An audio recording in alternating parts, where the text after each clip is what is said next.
Okay. Hey, am I live? I'm Uh, waiting until. Okay, I'm live on my Twitch page. I can see that I am live, and it hasn't crashed yet. I'm this close. I'm this Hey, close. guys. This is the worst that it's ever been. Okay. Let me open up Freya's Twitch Twitch account. Just mute that real quick. Hey, did you know that Fua.ch is still sleeping? Damn, that lady can sleep. Damn. She's Good only for her. sleeping. What happened to my fucking camera? Okay, so technically speaking, uh, all of us have images on screen, but my camera's here, not working anymore. Freya, can you move Annie down so you can only see Annie's head? It'll make the text easier for Yes, you. I can do that. Yeah, just so Annie's Sure. lower than both of us. Yeah, cool Yeah, beans. okay, gotcha. Amazing, great. You're gonna be tiny. Here, I'm gonna put Annie's head in your lap. No, you two just overlap each other. I really don't care. It's fine. You two can just like kind of overlap. I'm really close. It does mean that it would be best for me to do. We are Oh fuck! I forgot I can't fine. do that. I'm not allowed to do that. Okay, here. And then now everyone can see everything that matters. I thought this anime was a summer anime. Yes, and I told you that it never finished. And it finally finished. They finally got to like actually finish the Oh, fucking thing. what happened? They just so they had constant production issues. Every single episode was delayed by a minimum of 1 day, and eventually they just realized that they were not going to finish it on schedule. So they said, "Just wait. We'll finish the rest of the episodes eventually." And then they come out at the very last moment at the end of this season. It happened like a week ago, like only 7 days ago, that they finally came out with the other 3 episodes. Wow. Every episode was delayed, and the last 3 were just delayed by like 1/4 of a year. That's pretty nuts. Mm-hmm.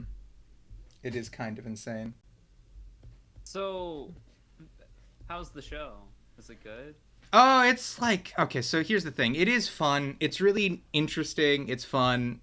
I like the way that it like handles the zombie apocalypse. It's like very bright and cheery, despite Mm-hmm. all the shitty stuff that's happening. It's funny and it's nice and it's fun.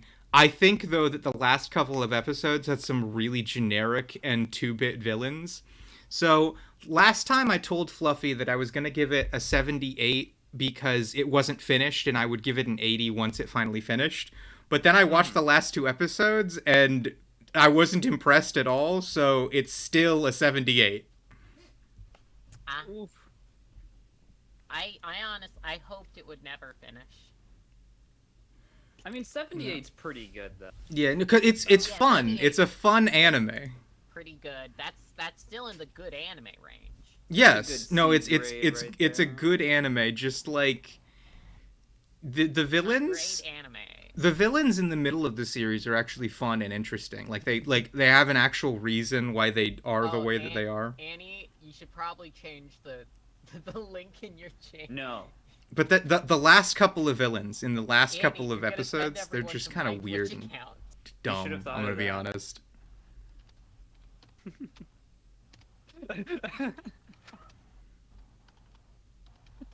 I was literally about to. Okay. Mm. You know, hold on. If I go to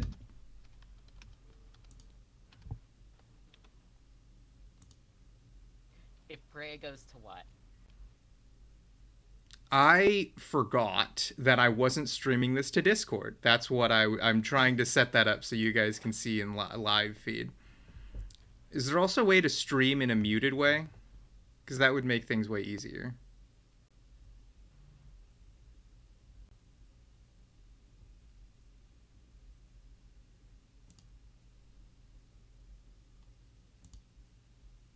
Uh, can I mute that? I don't think I can.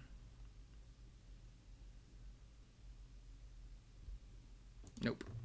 Well, I'll still stream it for you guys. Yippee! I'm so honored.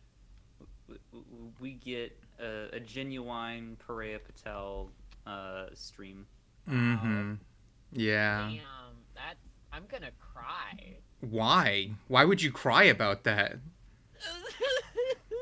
What the fuck is wrong with you? Proud of you. Why? What? Is it because I called Fluffy Scuff? Fluffy is Scuff. Fluffy's so Scuff. I'm gonna go get some fucking chocolates. 'Cause y'all are bullying me. You want to move on to the next You anime? bullied me by bringing me onto your channel. And I failing to think go live. so. The thing about this anime is that I technically already reviewed it a little bit in depth last time because I didn't know that it was like I didn't know when it was gonna end, so I just reviewed it when I could. That lady? Why isn't she wearing a shirt? Okay, so her character is that she is a hardcore survivalist. She thinks about living through the zombie apocalypse in the most logical way possible. So That includes height. no, that literally doesn't make sense. Like, she would think the most effective way to avoid getting bitten by a zombie is wearing thick clothing on all of your body. So the fact that she's scantily clad is actually a character flaw. Or not a character, sorry, that's a, what's the word for it? Continuity error. Like Pareya, are you paralyzed? Yes, yeah. I have been trying to put a needle in my arm that will unparalyze me for a little bit, actually, while I've been talking about this. But, like, the needle just won't go in, and I'm still paralyzed. Here. I would help you, but I'm all the way over here sitting on Fluffy's lap. Yeah, you are. You two look nice together. I'm comfy. My I'm legs cozy. hurt. Okay, I'm going to pull. Andy's heavy. Andy's wearing full Don't plate listen to armor. her. Don't listen to her. I'm gonna pull on my umbilical cord, and maybe that'll fix the, Your the what? fucking You see that black lipstick problem that I'm having. Andy has? It's actually made of lead. Oh, Annie, don't you know that lead poisoning can fucking kill you? What? Yeah.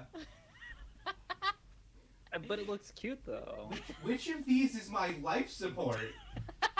There are so many wires. What the hell? Okay. Let me check. Okay, that one. All right. And then I follow the trail back to the wall. No wonder it was never plugged in at all. Fuck, that's not the right wire. Shit. Where is it?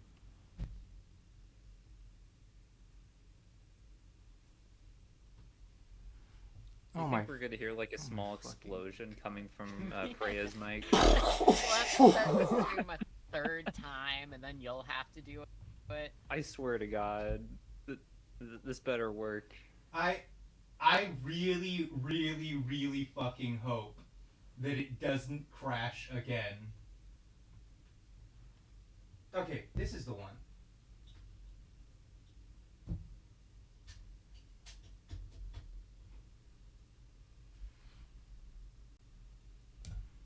What the fuck? Okay, hold on.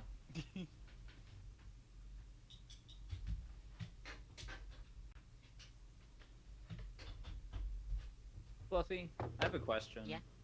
If the horrors were incomprehensible, would they even be horrifying?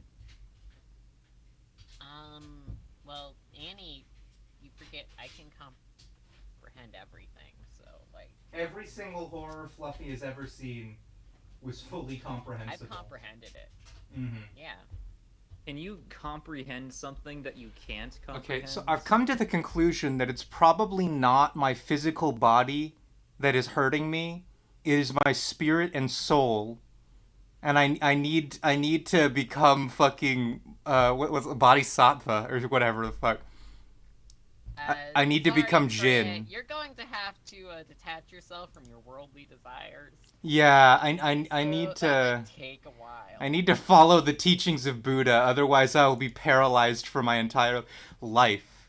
Okay, so step 1 of following the Buddha, become green square. I think I might be able to... Oh, I've already Wait, done you it. didn't say that. Alright, okay. Oh, Step oh my one, God. step one in the process God, is no. working. Oh, that's disgusting. No, Oh, this don't show that this to is a my transitional kids. state. This is a Oh, transitional no. state. I am only going to Jesus, be like is You're gonna this have to until put I the achieve stream on enlightenment. 18+. What the fuck? No, I'm You telling wanna you. X-rate Listen, this thing? I'm You're just gonna get trying to look. Okay, Oh. look, flashing white is a good thing. Oh. Oh, and there Oh I my am. God. Okay. Okay, good. Yeah, there. Oh my- Oh. I'm unparalyzed. Guys, I'm unparalyzed. Holy shit. Freya says that I'm Hey, paralyzed. hey, no. Look. Oh my god. Okay, so I can't move my mouth. There it goes. There. it goes. All right. There it goes. Don't worry. Okay. Don't worry. Oh, I'm gonna say I followed the teachings of the Buddha, and I am finally able to move. You've been graced. God with, damn. Wait, does this mean that the only one here who hasn't escaped Samsara is Annie? Yeah, And Annie's fair. the actual Buddha. Oh my fucking. Oh, hold on. Let me recalibrate I'm my. I'm just a poser. I'm so sorry. Get reincarnated. Is that a Loser. threat? Get reincarnated, idiot. Yeah, get fucked. You're gonna go and become a magpie. Yeah. Okay. All right. Cool. Wow, Cool. Fluffy, Cool. Aren't you like omnipotent or something? Can't you do me a solid at least? Mm-hmm. I really hope stream is like going through all right, because that's the thing is I'm not being able to commanded check. to restart all of my systems. Yeah. I See y'all on the other side. gotcha. Where's the button that I actually? think your stream is going all right. Here, Yeah. open Hold up the on. sound. Yeah, that's the thing I need to check. I've been able to keep an eye on my visuals, but not my audio. Not my audio.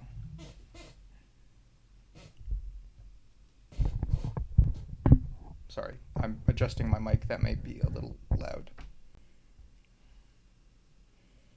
Hello, everybody. This is Markiplier. Do you watch Was that the Markiplier, Brand of Annie? 87? Do you watch Markiplier? I have not watched Markiplier in quite some time. I see. I don't think I ever watched Markiplier, but everyone's constantly talking about him. So it's like this weird situation where like I have seen every Markiplier meme, but I know nothing about this man.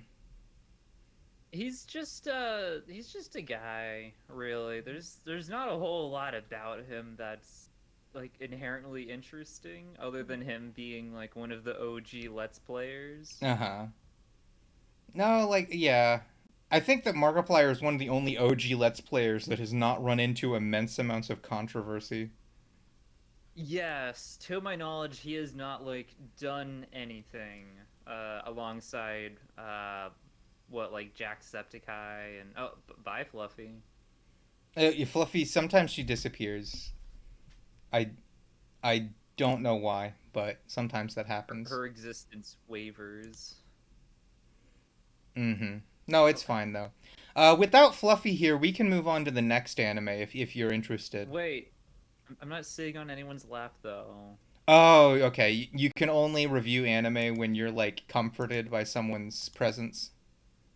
Yeah, explicitly that. Yeah, it's very oddly specific. Mm-hmm. Oh, Fluffy's back. You're on her lap now. Hey, so like, potatoes. What? I hate potatoes. You hate potatoes. I fucking hate potatoes. Annie? Yes. Dumb. What? What?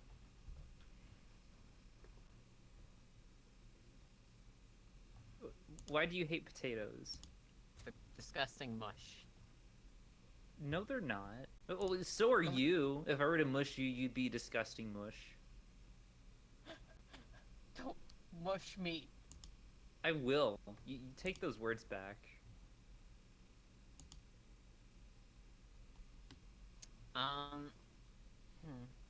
You know,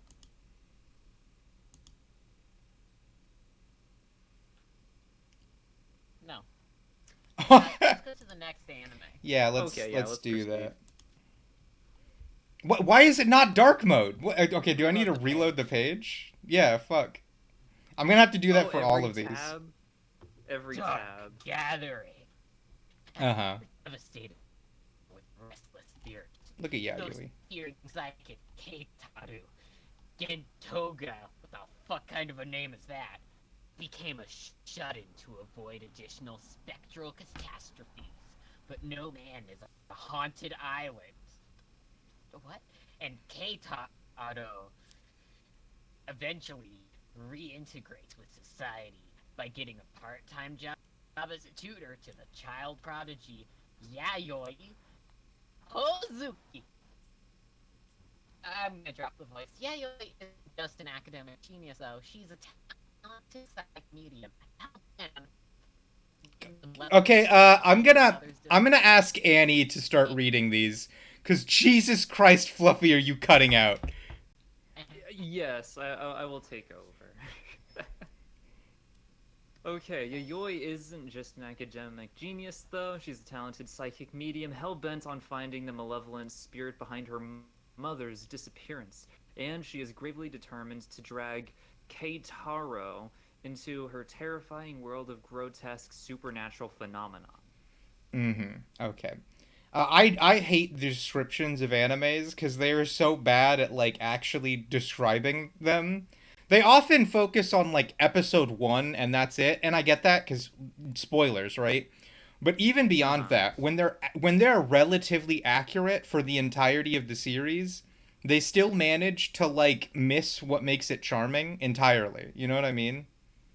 So, what is this show, in better words? In better words, this is a show where the main characters are all, like, up against some of the strongest spirits in all of Japan. So they have to figure out what ways and how they can fight against gods, demons, and monsters that humans have not learned how to fight yet. So, is this like a Monster of the Week sort of narrative? A little bit. A little bit. It's the monster of the week is a spirit that they find that is particularly strong. And they try to capture it so that they can tame it. Like it's almost like ghost Pokemon. Every week they capture they capture a new ghost and then they use that ghost to fight a different ghost. So like I see. Digimon? It's like ghost Pokemon. Ghost Digimon. Yep, ghost Pokemon. Anyway, so the thing Shin Megami Tensei. the thing that I really like about this anime is that it's just, like, good as a horror anime. Like, even though the whole point of the series is to capture ghosts, they make the ghosts actually good ghost stories, at least in my opinion.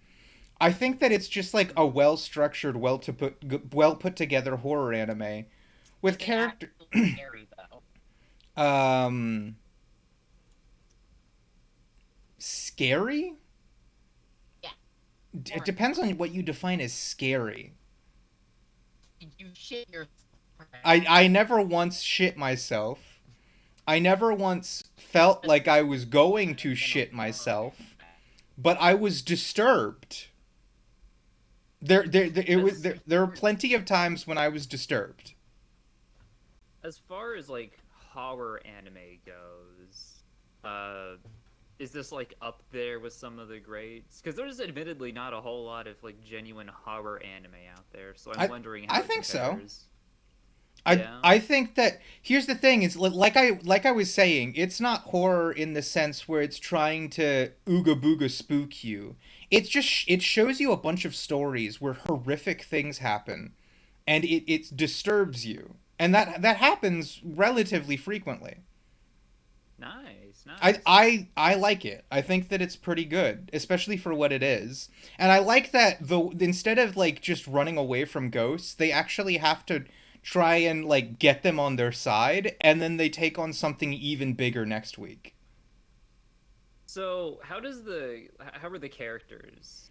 Is the writing good? Is there like a good overarching narrative? Or I think so. Does it kind of fall flat? Okay, so here, let me because it's a little bit more nuanced. God damn, I hate this. I hate this.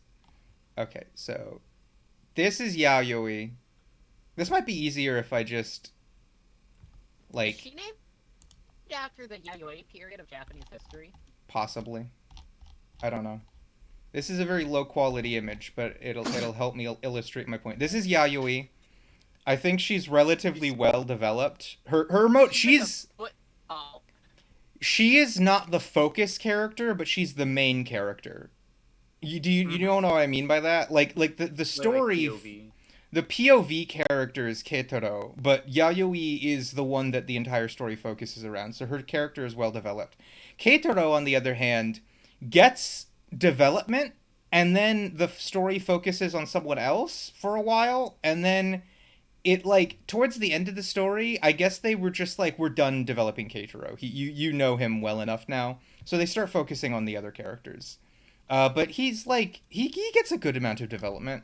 He's one of those characters that starts off like a wimp and then actually grows to the point where he's not annoying the way that a lot of wimpy characters tend to be. You know what I mean?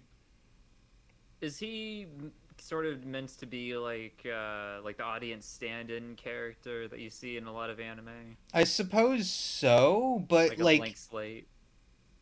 Yeah, okay. To begin with, that is definitely it.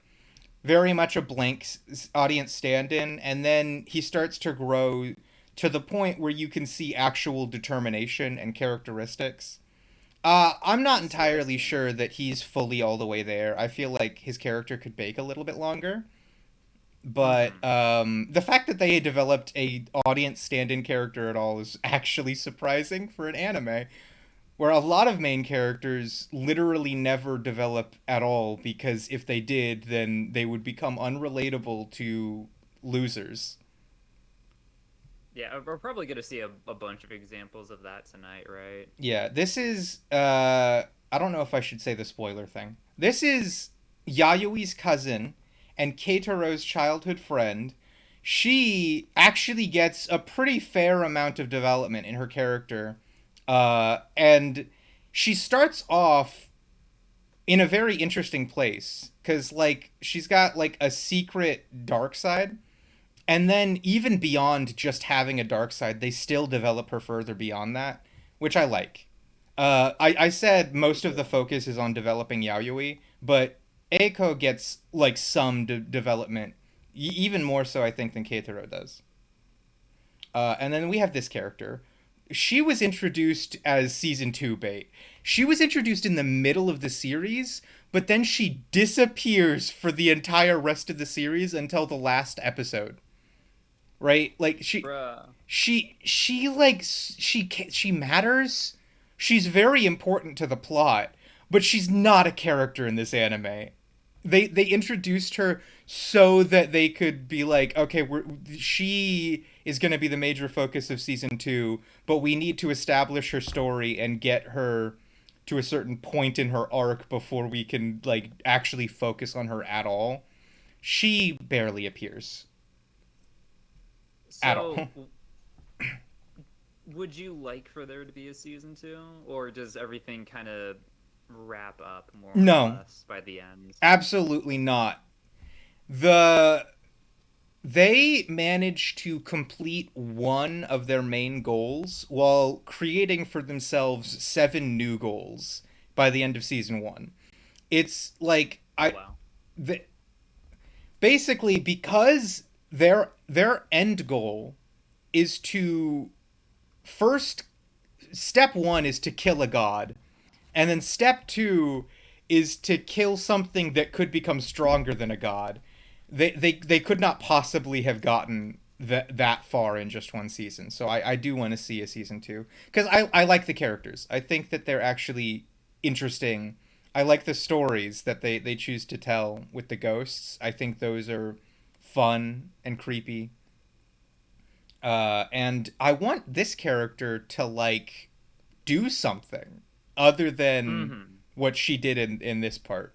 It's not like she's a bad character. It's the fact that she's not really a character. Right, like she's a plot device. Yeah. Yes. Yeah. Help. No. Beg. Okay, okay, you can hear me now. Okay, good. So real quick, I'm gonna go call internet tech support. Okay. No clue how long I'll be gone. The internet is fucking dying. Is it okay if we move on to the next anime without you? Yeah, just ping me when Romanesque comes up. Okay. Oh yeah, okay. Yeah, that's it.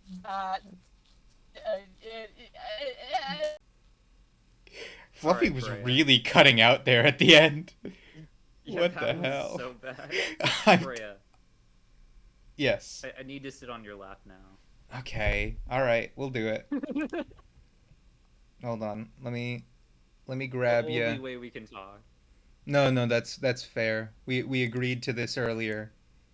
Here you go.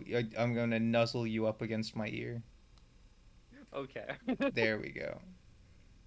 This is perfect. Thank you. You might be a little too close. I'm going to pull you out a little bit. We're not that Now close. talk Amy. about anime. Yes. Good. Okay. No, but like, so to finish up my thoughts about this anime, I think that it's interesting as a character piece focused on these three characters, but really mainly focused on this one character. I think that it works very well as a horror anime. It's not about like jump scares or anything. It's more about just disturbing content, but not in a way that's like gross and weird. It's like actually interesting and fun to see the depths of depravity that these people have gone through and the regrets that they have after death. This is just a well put together horror anime, I think. How many episodes is it? 'Cause It's there is this 24 one- episodes. Oh 25. my God. 25 episodes. Nuts. Yeah, it started last season. You can see I thought it was a really good horror anime. Like 94 is some pretty high praise. That's oh, you have to keep in mind, Fluffy says I overrate animes because I refuse to watch animes that I would put below a 50. Oh, I see. So you have like a high average. Yeah. So what I would call a 94 might be more like 81 to someone else. Yeah. Okay. All right. That's fair though. I mean, I've only watched I think it's a maybe good a horror handful of anime. Animes that I would. Oh yeah, certainly. Nah, but it's 25 episodes. It's pretty good. I like it. Good stuff. Good stuff. Is this the only horror anime this season? Yes. From what I remember, this is Yeah. the only horror anime. No, but like I think that I would recommend you watch this. I'm not going to guarantee that you like it, but like the horror is actually fun to watch. And if you're here for the disturbing ghost content, I think that it does its job. It's not the most disturbing horror anime, but it's like what's the word? It's reliable. What's it like? Every story has the same sort of vibes, so it doesn't For drop sure, off. yeah. I like a good like creepy sort of chilling story. Maybe not Mhm. anything that'll like really scare my socks off, but I like the vibes of it Uh-huh. and the atmosphere it creates. I think this one's pretty good. Okay, all right, cool. Oh god, I have to reload. Every time I have to reload. I need to remember that I need to reload. Okay. This is Spy Times Family Season 2. There's not much of a description, but could you read that for me? The Forager family will face a new familial mission as your heads on a cruise ship expedition. Literally one sentence. Okay, is Yor gone this season? Is that what they're trying No. to say? They're not. She's not gone. It's just that the main focus of 1/3 of this season is the cruise ship arc, where Yoru and the rest of the family are separated not really by physical distance, but more so by social convention. Both Anya, Lloyd, and Yor, they all end up on the same cruise ship, but Anya and Lloyd end up in the business class, and Yor ends up in the like first class, and they can't see each other because she's working a job while they're on vacation. So even though they're like physically in the same place, a large part of the story is about your having to avoid them for her job, and the fact that they want to see each other and they're so close but they can't because, she's working. Now that is pretty interesting. What do you mean working? Like as an assassin? As or an like assassin. working. Okay, I see. That's a major part of why she can't see them, because like she can't sit there and be like, I just stabbed a dude, let me go talk to my daughter for a bit, Uh-huh. So like she Okay. because she's working as an assassin, she tells them straight up before they go on the cruise ship that she will not be able to see them at all until they get to their destination, where they in the Bahamas or whatever the fuck where they were going, Okinawa. I don't know. So what's happening to Lloyd throughout all of this? Lloyd, during this arc, during this cruise ship arc, doesn't have a mission, and that's the problem. He's so used to having a mission and trying to do something specifically for his spy work that his handler says, "You need to take a fucking vacation, dude." And that's what the cruise ship is about. He's taking Anya on a vacation, and he's having to learn how to just be a dad. Oh, that is so exciting. I love that concept. Uh-huh. Okay. It only happens for like 1/3 of the season. The first half is Uh-huh. focused on something else, and the second half is more so wrapping up the season.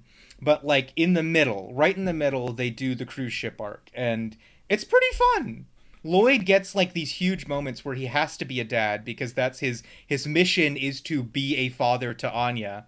And Yoru gets some epic moments as an assassin fighting and stuff, while also actively trying to hide the people she's killing from her family who are on the ship with her.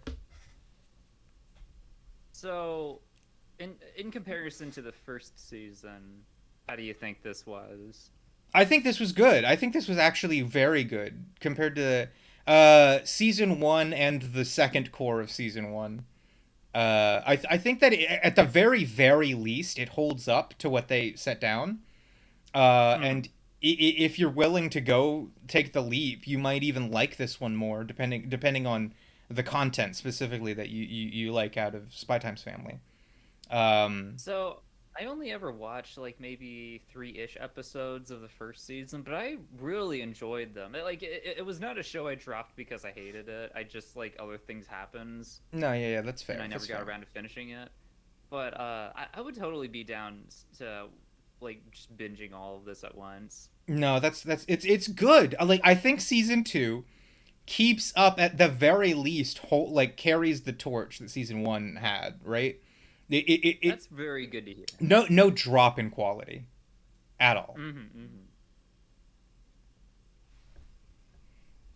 Okay, I think that's all I really need to say about this, especially What did you, because rate it.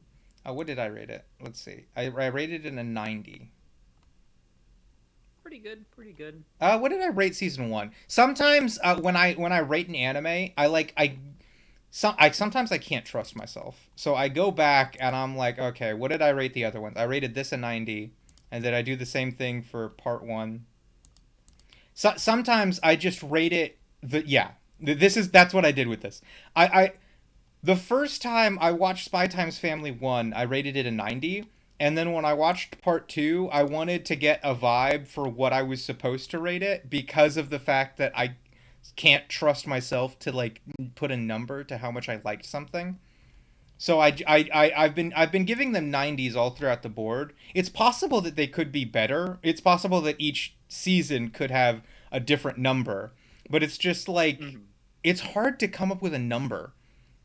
You know what I mean? I see. So you're using like the first Yeah. iteration to kind of be like the framework for the other scores. Yeah. Okay. So what I need people to understand is that I think that below 90, from 85 all the way down to like 50, I think that those are relatively reasonable scores that I give. Above 90, it's like random what score I'll give something. I might give it a 98 and then say that I liked a 90 better. Just 90 is that like threshold point where it's like recommended good. I don't know how to rate this anymore cuz like what's the difference between a 90 and a 91? That's like that always goes through my head when I really like an anime. Like how do I evaluate this is amazing. How do I evaluate how amazing it is? That's like For sure. so Yeah. when something's above a 90, I think that it's basically just a random number generator, what like the second number will be. Everything else is kind of arbitrary. Yeah. Okay. This fucking anime. All right. Could you read that description for me? Here, let them be able to see it too. Actually, no, hold on. That second part doesn't matter. So, Okay, so what the hell is this? Kage no Jitsu Ryo I'll make it Kushin easier for you. The English name is Eminence in Shadow. Eminence in Shadow. Okay, alright, cool. Everything has been going according to plan, but the hour of awakening draws near. Sid Kageno and Shadow Garden investigate the lawless city, a cesspool where the red moon hangs low in the sky and three powerful monarchs rule the streets. The true draw for Sid, however, is one who can draw blood, the Blood Queen, a vampire who has slumbered in her coffin for eons. Her awakening approaches, and Sid could finally face the day of reckoning. Mm-hmm. Okay. Some people might remember when I reviewed season 1 of this anime. I think I did it on stream. And I have pretty much the same thing to say now. This anime is absolutely fucking hilarious. This is like Oh? no, you don't understand. This anime, one of its main selling points is that it is a parody of isekais. It's like the main character is so fucking edgy that he constantly like the writers take a step back, they analyze his character, and they show you how dumb he is. Like in order to be that edgy, you just have to be stupid. Right, naturally. It's like it's 50% a comedy anime is the thing. It's about how dumb their entire universe is. There are cults, there are red moons, there are like vampire queens, there are lawless cities, and the writers want you to know that that's stupid and that makes no sense and that they're losing the plot and that's intentional. I see. I never It's would a have gotten parody of isekais. that. It looks like it takes itself so seriously. But that's the thing. Is I told you it's 50% a comedy anime. The other 50%, it actually does take itself half seriously. And even when it does that, it manages to be fun and interesting. So the world that they build is fun and interesting, and yet they still take the piss out of it. So, give me like a more comprehensive breakdown on what's happening here. Okay, so ever since Things. ever This since is the like first season, vampires. yeah. Uh-huh. Ever since the first season, Sid and Shadow Garden have been fighting against the cult. I think their name is the Cult of Diablos or something. I honestly I don't care enough about them to focus on their name specifically. But the cult is a cult of people who are vying for power, and they're literally a shadow government that controls everything everywhere in every kingdom. Hey, thanks for the follow, SS1234. I know you. Yeah, it's probably someone from your chat. But yeah, so he's fighting against the cult. He's always been fighting against the cult. Um, and Sid is he's like super duper strong and also super duper dumb.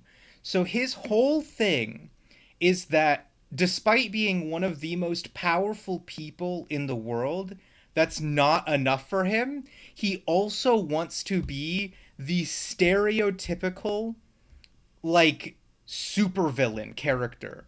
And everything he does so non-seriously. He's just trying to emulate an anime character.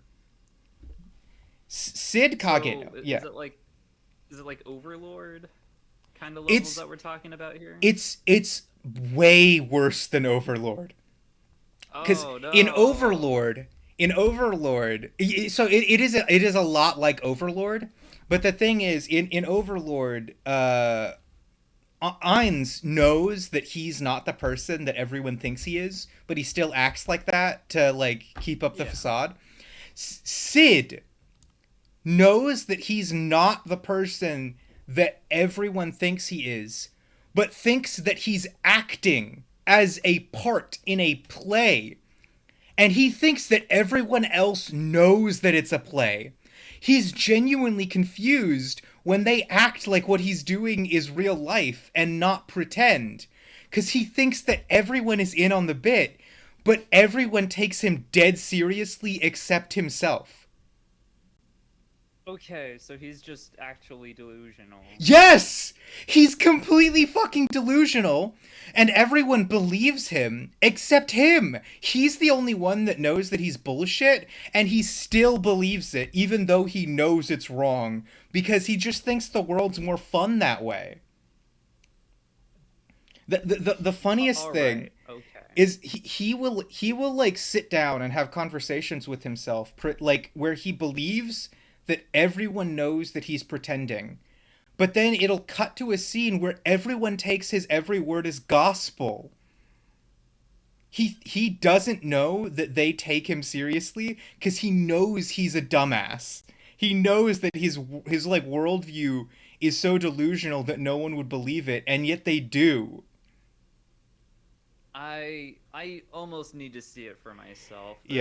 So very out there conceptually. What makes it even funnier is that he's not content with only being the badass anime superhero. He also wants to be other anime characters. Sid Kageno is the name of one of his alter egos, one of his masks, of which his entire purpose is to be the archetypal weakling. Okay.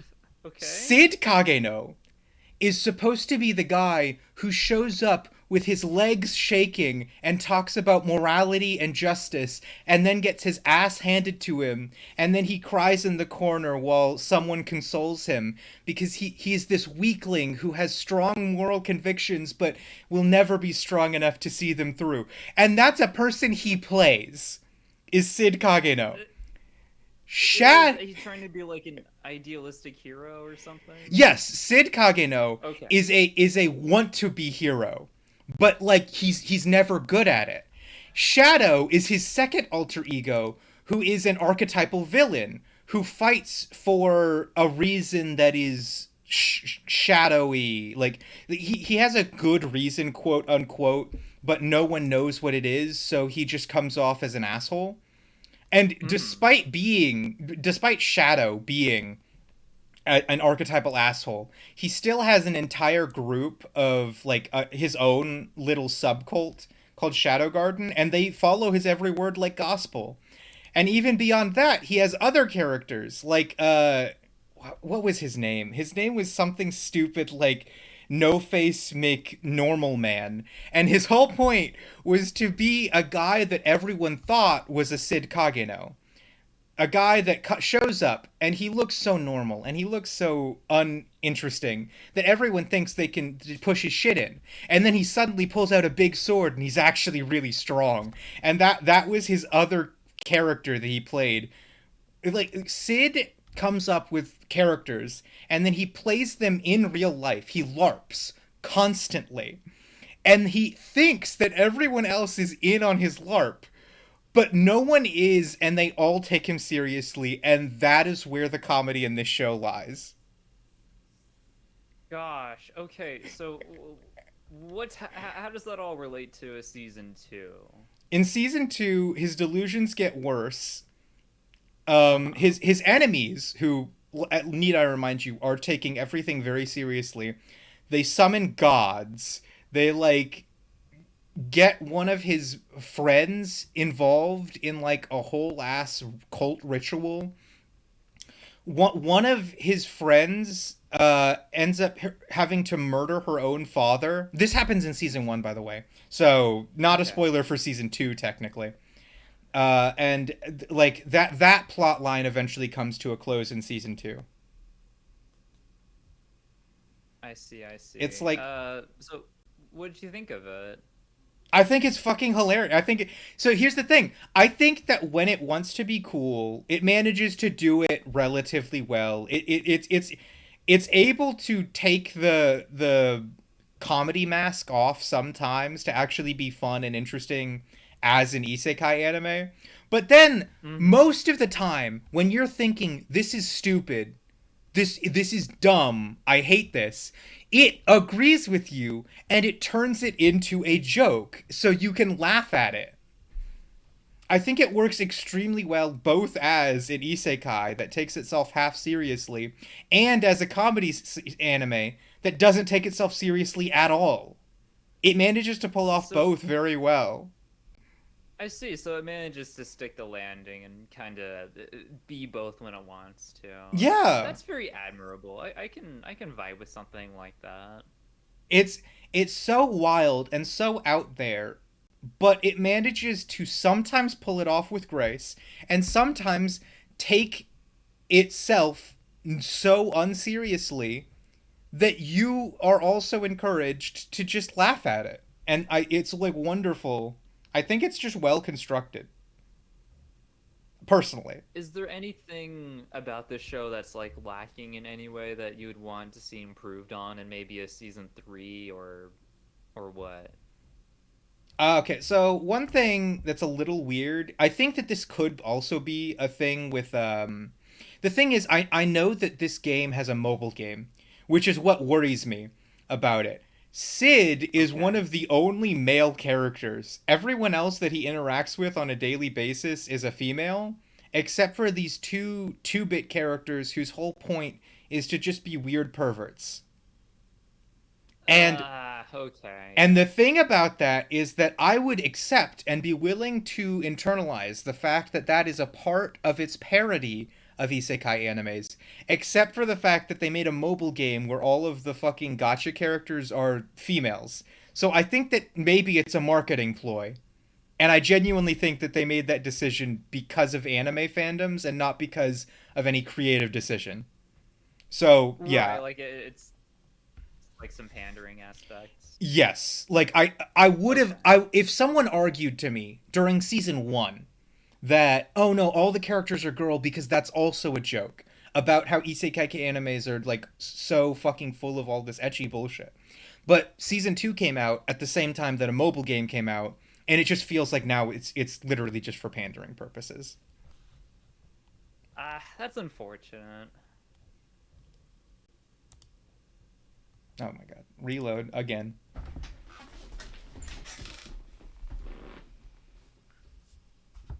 I have to expand that.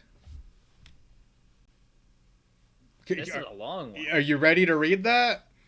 You got Spy X Family and it's just one sentence. Yeah, no. All right. I need you to understand, this is the second half of the 3rd season of Dr. Stone. Good grief. Okay, let's do this. Dr. Stone, New World, Part 2.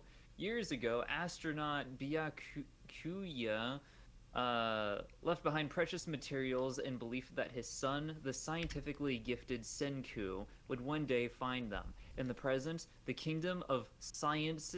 Really?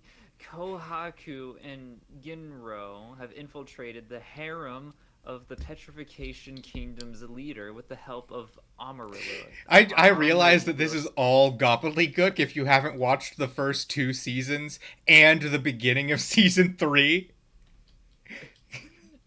Like a local girl. At first, their mission progresses without a hitch. Unfortunately, an error enacted by Kohaku and Jinro leads Minister Ibarra and the island's strongest warrior, Maz, to identify the intruding duo as enemies. Even worse, Maz tails Amaryllis when she returns to inform Senku of the news, discovering the scientist's secret hideout. However, Maz's agenda does not align with Ibarra's. He wants to dethrone the minister and keep the petrification device for himself. If Senku plays his cards right, he could gain a powerful ally and win the war once and for all.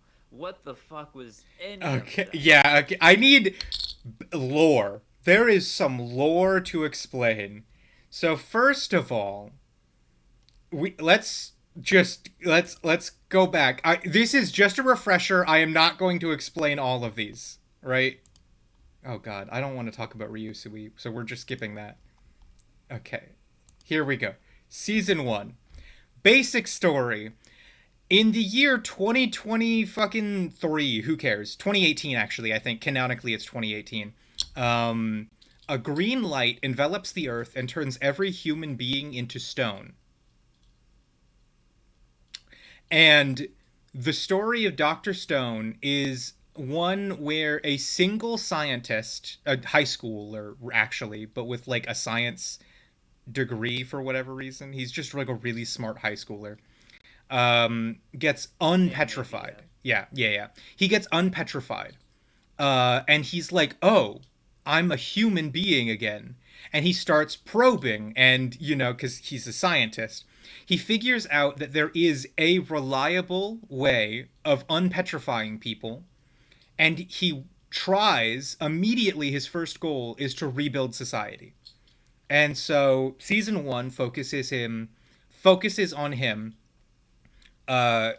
getting all of his friends back, some of the people that he didn't know, but who he believes will be helpful in rebuilding society, and eventually stumbling upon a village of living humans and not really knowing why they're still alive.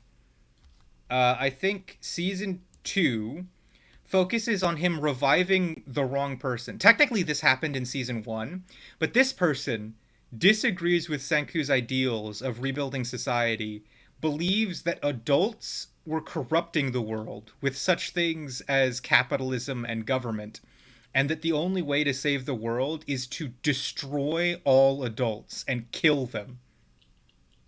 And Senku is like, I don't believe murder is okay, so they have a stone war about it.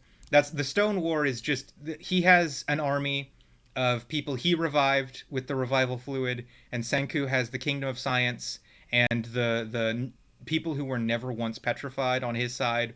They both have a kingdom. They both fight each other. In the end, he gets shot. Not like with a gun, but like I think he gets stabbed. And in order to save his life, Senku has to re-petrify him. But they don't know where the green light came from. They have no idea how to petrify someone. So instead, they just freeze him. Like, they figure out a way to liquid nitrogen freeze his entire fucking body. I don't remember how they did it. But they freeze him, and then they promise, we're going to find the petrification device and re-petrify you. By the way, the reason why they're re-petrifying him is that anyone who gets unpetrified by stone has all of their wounds instantly healed. That was established in season 1, but it was relatively minor then. It's much, much more important now, because he was about to die, they froze him, and if they re-petrify him, then his wounds will disappear. Oh, I see. Okay, I get it now. This is the movie. This is the movie where Senku reintroduces a capitalist into society, and he immediately creates money and starts fucking shit up. he's eventually introduced as like an actually like a friend and a good guy, but like I still don't like him all that much, if I'm completely honest. Because he's heavily focused on. They even literally say verbatim that he is the greediest human being on the planet. And they revive him, and he's like their friend. That's so gross. But okay, I guess. Okay, so this is the story of Senku going to an island in the middle of the ocean, which also has living humans on it. And I think it's explained maybe in the second season, but it's definitely explained in this season that Senku's father, who was an astronaut, was not on Earth at the exact same time that everyone else on Earth got petrified. So him and the other ISS astronauts were able to come back down to Earth and restart their own version of civilization because they weren't petrified to begin with. I see. God. So they just kept on living for like however many hundreds of years. Yeah. And they're the ones that you remember how there was Senku's Kingdom of Science had people that were never petrified in it, and then this island that he finds, they're both descended from the exact same people. There was a group of 8 people, maybe even like 5 people, that like repopulated all of society. And they only really managed to get 2 colonies going, but those 2 colonies lasted several thousand years. Okay, interesting. And so Senku finds the second colony of his father's descendants, and he needs to come here because it just so happens that the petrification, the secret to petrification, is here on this island. And they manage to find it in this one, where they fight against the native inhabitants of the island, not because they're evil, but because exactly one of them is evil. It's the leader. After they defeat the leader, and I need this to be important, this is the coolest and most important thing that Senku ever does. After they defeat the leader, they leave without conquering anything. They decide not to do settler colonialism. Pretty cool. They kill the guy that was oppressing everyone, and then they leave without doing anything bad. And that's so based, because given how Senku loves capitalism, or at least he loves his capitalist friend, I genuinely expected him to immediately be like, "You're all my subjects now." I thought that was how the season was going to end. But luckily, he left and he said, "You're your own people, make your own country, just trade with us. And that'll be it. That'll be our relationship. We're just trade partners. I'm not going to conquer you." And I was like, thank God, Senku. That could have gone way worse. Oh my fucking God. It all balances out in the end. Yeah. Good job, Dr. Stone, for making the right I do think that the capitalist, one of the last things that he said on the island is, I'm the greediest person on the earth. I want everything for me. I want everyone on this island too. And Senku's just like, no. For once, just stop. Why do you keep someone like that around? I don't know. They like try to convince you that his greed is kind-hearted, where his desire to own everyone and everything is also a desire to provide for humanity. It's Elon Musk logic, by the way. He wants everyone and everything to be his so he can distribute everything equally, but he only accepts salvation of the world if it is by his hands.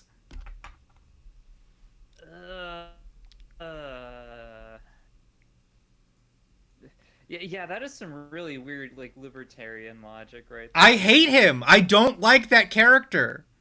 The movie was good, but the character sucks ass. Anyway, so that's the plot of this season. They I have a question. Yes. I've noticed with like obviously this isn't an isekai, but I've noticed that this is kind of like a reoccurring trend in anime now, where it's like kingdom building animes being like their own show, and usually they're isekais. Uh-huh. What do you think of that? Yeah, Like, okay. they turned 4X strategy games into an anime apparently. Let me quickly. Have you been reading chat? Because I have not been. Because I was on that long ass tangent. But There's been a couple of chats. the entirety of Doctor Stone from season 1 all the way up to New World Part 2 happened to your friend Greg once. That's your friend Greg sounds like a weird fucking guy sponsored. Sorry to hear that. I hope he's doing better now. The Money Man, no. Yeah, the Money Man sucks. I don't like the Money Man. He says his greed is benevolent, but I just see it as greed and I don't like him. Just shoot him. They turned a 4X game into an anime. And sorry, no, it is 4X. Yeah, do you know what a 4X strategy is? No, I don't actually. Oh, okay, it's the 4X's, which is it expands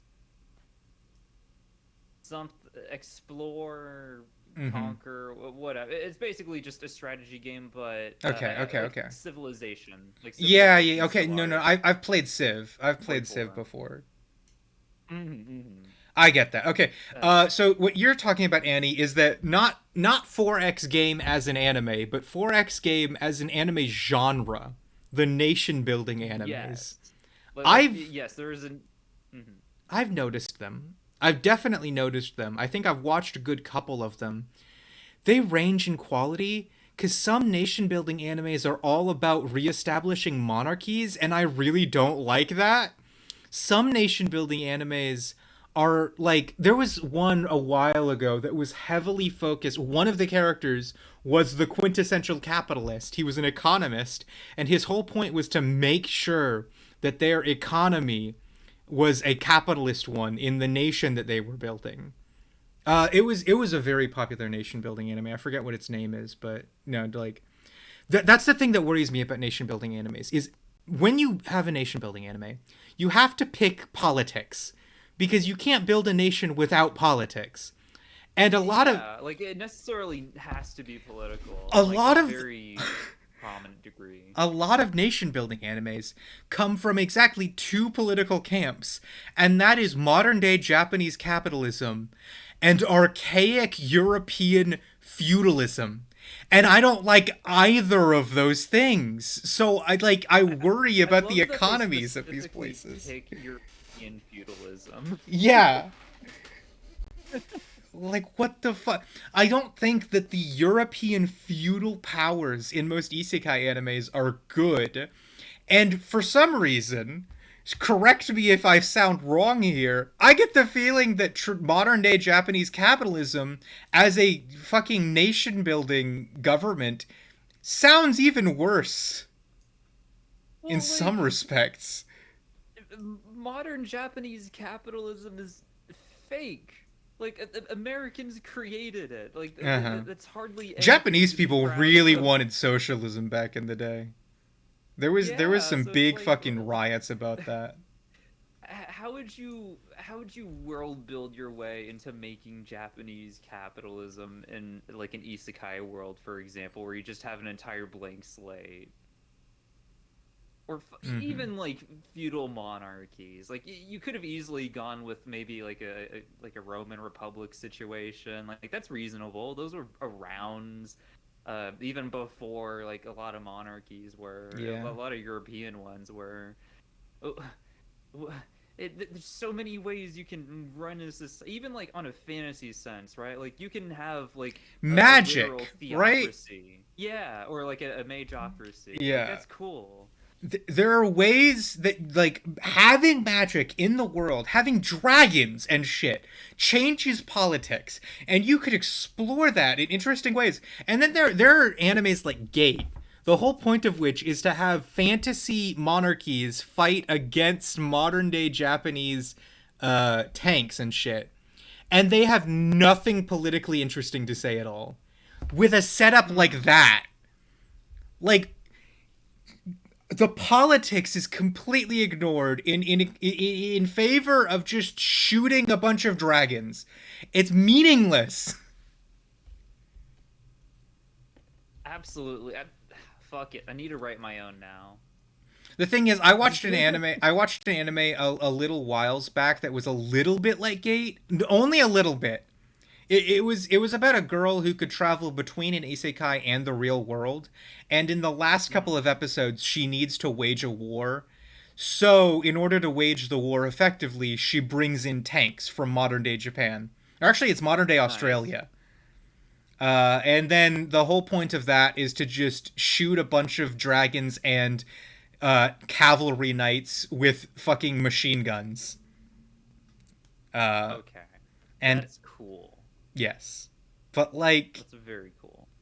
That one gets more of an acceptable... Because, like, it wasn't about our world interacting with a fantasy world. It was just one character who was able to swap between them. But, like, Gate doesn't get a pass on that because everyone has access to the fantasy world, and yet they just shoot everything on sight without ever worrying about politics at all. It seems like a show that was just kind of trying to aim for spectacle, like one of those instances where, oh, who would win, a samurai or a pirate? Yeah. Let's just make them do death battle with each other for the sake of coolness. But to get back to your main point, nation building anime is such a common genre that I think a while back I actually had the idea. I was like, way too many of these nation building animes are feudal in nature. I think it would be so much more interesting if we actually had like some sort of Marxist theory go in. And the thing is, it's not even infeasible. Marxist theory is not like extremely unpopular in Japan. It's like if it could exist. An anime studio could probably make that. There would be a section of the population that would watch it. Stigma over there. Yeah, that's what I'm saying. Like I get the feeling that that's not as unmarketable as a lot of people in the West would think it would be, at least not in Japan. But they don't make that. They just make feudalism for some reason. Why are they so obsessed with fucking European feudalism? Well, it's like, I don't know. I think like one concept that would be kind of cool is that like you have like an isekai situation where you just have this entire blank slate and you have like the goal to eventually build towards like a Marxist utopia, and you have all the theoretical know-how to do that, but then you have to build up the forces of production first. So you have like this intergenerational thing where it kind of starts out maybe as like a village and then progresses into like maybe like a very small kingdom republic situation, and then finally advances into like an industrial like communist or socialist society. Yeah, like Marx in Another World. That would be such a good anime. I would totally fucking watch that. Yeah, man. For sure. Okay, so Axiom gave us a well-researched thesis paper, so I'm gonna have to read that now. I feel like I can see the game so I feel like I can see the genre being very liberal by default, i.e. the fantasy genre encompasses my entire political stance, or I literally can't imagine a government structure better than liberal democracy. So all the characters are going to believe in it by default, except for the bad guys who are stereotypical fascists, in that their actual politics are never addressed and it's basically just aesthetic politics. I would very much like to wish death upon Xfinity. Oh, sorry, that was from Fluffy. Yeah, Fluffy was supposed to be here before everyone showed up, but, like, Xfinity sucks ass. I mean, I'm currently hooked up. I'm hooked up to I'm hooked up to Ethernet right now because of the fact that my Wi-Fi is shit. I love my Ethernet cable. It's so chewy. I used to constantly be hooked up to Ethernet, but it's infeasible now because my computer and the router are on opposite sides of the living room, which means my Ethernet cable at some point needs to go right through a walking space. So I can only do it late at night when I'm doing these streams, but like I can't have it hooked up all the time. Mm-hmm. Anyway, Xfinity more like X shit. I can second that. So I guess to wrap up this particular entry, it sounded like you really liked this. Dr. Stone New World Part 2. Yeah. No, Dr. Stone is fun. I think I probably gave it like a 85 or 90. No, 85. 85. Yeah. No, Dr. Stone as a series is very well put together. The science can get a little out there. When discussing this, so the thing about Dr. Stone is it's a science anime. It's all about they're rebuilding society, but in order to do that, they have to make every scientific advancement that humanity has made for ages. So it's an anime from the fuck yes science crowd. Gotcha. But the thing is, the science in Dr. Stone is loosely based on reality. It's like everything he talks about is a real thing that actually exists, but when he makes it in ways that probably would not work. Like, one of the best examples, gold wire, he needed it for an electrical component that he was building. The way that he made the gold wire was pouring molten gold into a bamboo fucking cotton candy machine. Like a cotton candy machine, yeah. Yeah, and then he spins the cotton candy machine, and it just comes out as pure thin gold wire.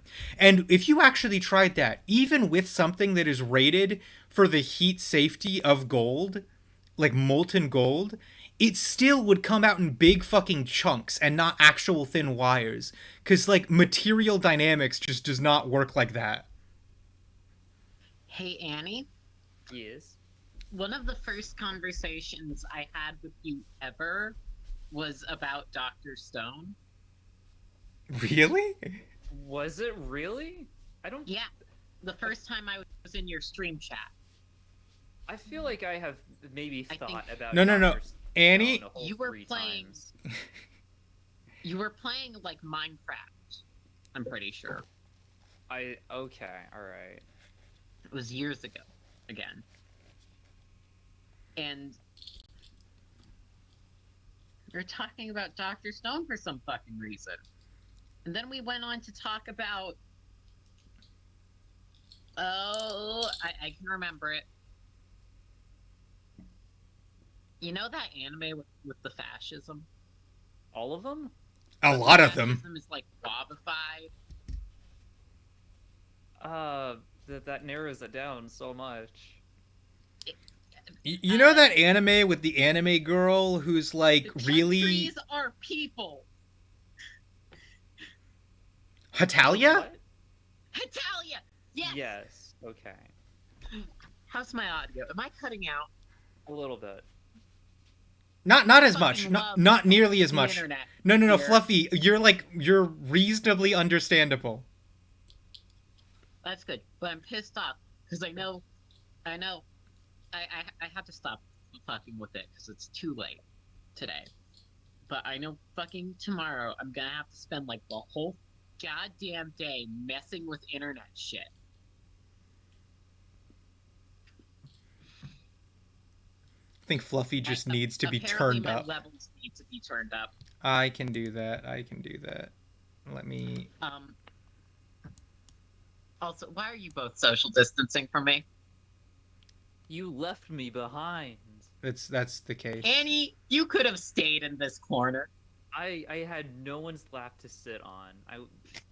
Do you know what that feels Perea like? doesn't have a lap, Annie. I do have a lap. You've never seen it. Is that loud enough, guys? Am I loud? Oh. Do I sound like shit, but just in the normal way I sound like shit? It's good. Yeah, no, you definitely sound like shit, Fluffy, but you sound like shit in a normal way. Thanks.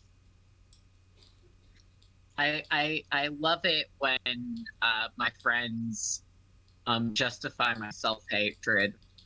Why would you hate yourself because your mic is not that great? No, I was just talking about how my voice sounds. That's not the mic. Oh, no. What I'm talking about is that your mic sounds like crunchy or whatever the sounds like there's sound wool like you're on it. broadcasting from inside a tomato can. Yeah.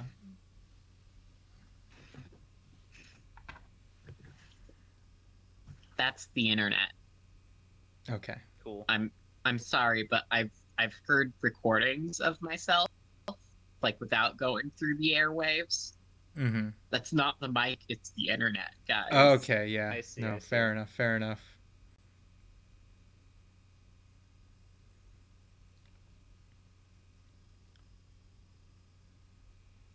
Is that the show that taught people to make gunpowder? I think that they've made okay, so they made a gun in this season in New World Part 2. They made a gun. Um I think that they probably did make gunpowder. No. They made gunpowder in season 2 because they were threatening the one guy. Hold on. Cuz that one guy. Y'all just need to watch Mythbusters. Also, did anything interesting happen whilst I was having a mental breakdown? Yeah. So they didn't build a gun to shoot this guy, but they did make gunpowder so that they could threaten him with a gun. They were like, "We have gunpowder now, so we can bomb you. So give up," because it was a stone war. But yeah, they did make gunpowder. So yes, they probably did teach people to make gunpowder. Mm-hmm. Pretty cool. Anyway. Okay. By the way, Move on. just so that everyone knows, they didn't shoot the one guy, but they did shoot. They half of the way through the Shizabe maneuver. Hey! yeah.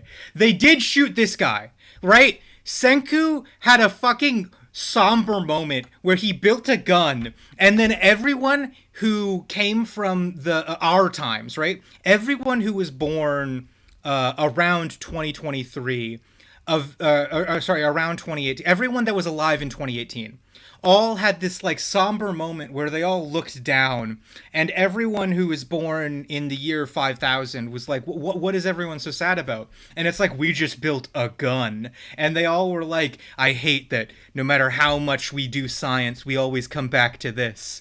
And then they shot the guy like 3 times.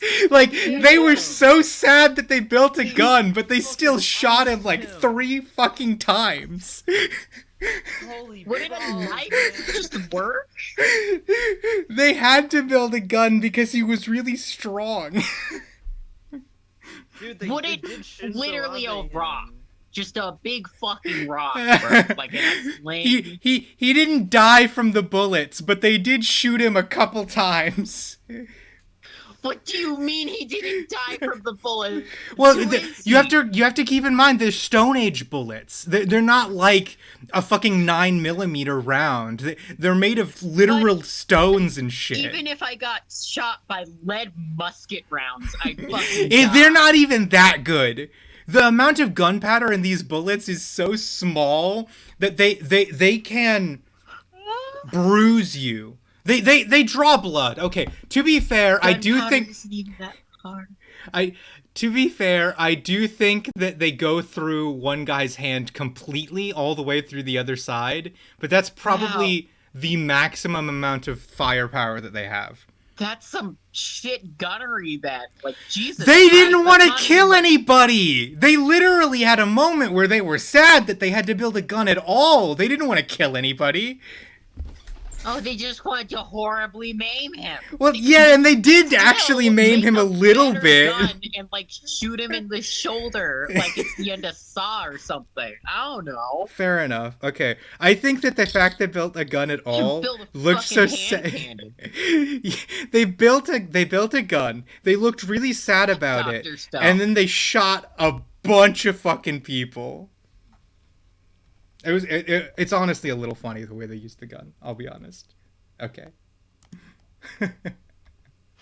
Fuck Dr. Stone. Fuck it up its ass. I watched the first season of that. Wasn't even that fucking good. Can I read this? Yeah, you're allowed. Is my audio good enough for that now? Yeah. Okay.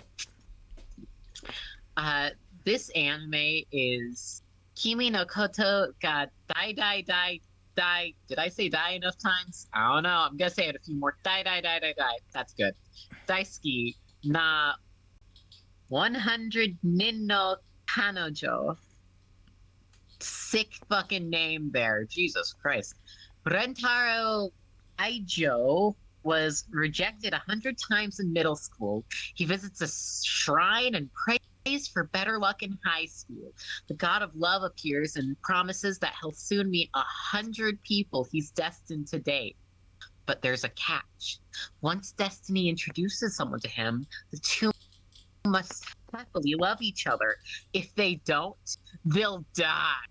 What the fuck? No, that's an actual plot point. If Rentaro ever tells any of his 100 girlfriends that he can't date them because, I already have 99 girlfriends, I can't date you because they would make them jealous, then he'll fucking die, and so will she, and so will all the other 100 girls. They'll all just die instantly.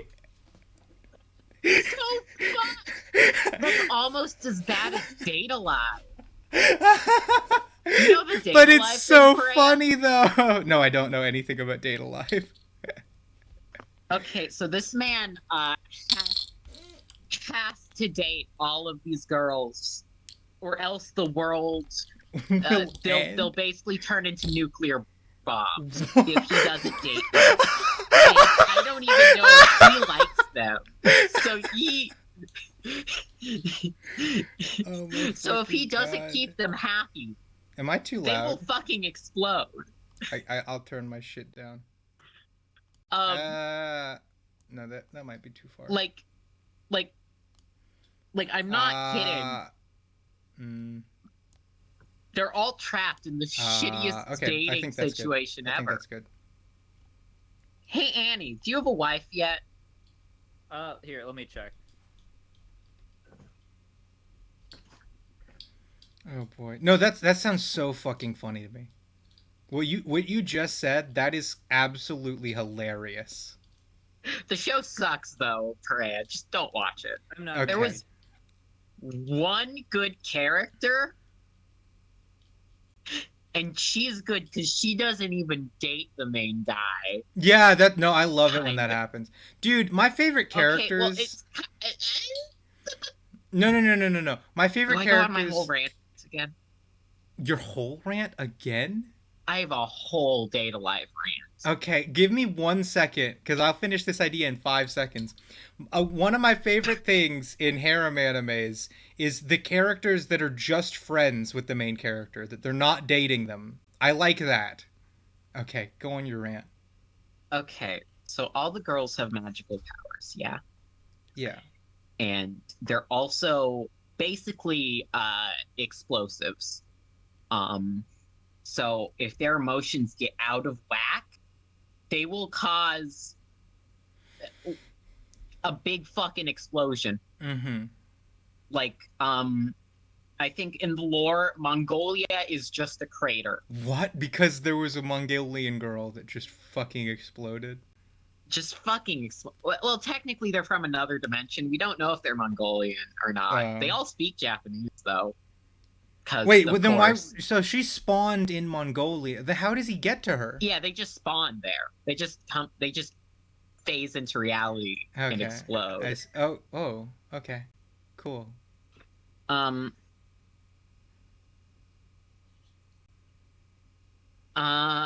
Yeah, and all the girls have like fucking magic and shit. And so basically there's a whole military force out to just fucking kill these ladies before they can nuclear explode. Yeah. Mm-hmm. But there's another force that found out the secret other way. Is it One for them to... man Okay, yeah. can seal their powers away if they want to fuck him. What? Okay, cool, great. Like if they're Good. dating him, Good. he can seal their powers so they won't explode. Mm-hmm. So that's basically the plot. He's assembling a harem of magic nuclear bombs. That's Um, okay. The thing about that is that the plot makes me wary of the anime, but when you say assembling a harem of nuclear bombs, that is so fucking awesome. No, like I'm on board I'm with that alone. That sounds like awesome. half of what you said deters me, and half of what you said makes me want to watch it immediately. Here's the thing. I don't know if he's lying to these women to get them to like. Actually, no, I do know. They go out of their way to lie to people to get them to like her. Because one of the girls was a lesbian. Yeah. Oh my fuck! Okay, I'm instantly against this now. No. So to get in her panties, they transgender. Okay, wait. Now I'm back on They board put though. him through plastic surgery and made him into a girl. Fully and totally? Okay, I'm actually on board now.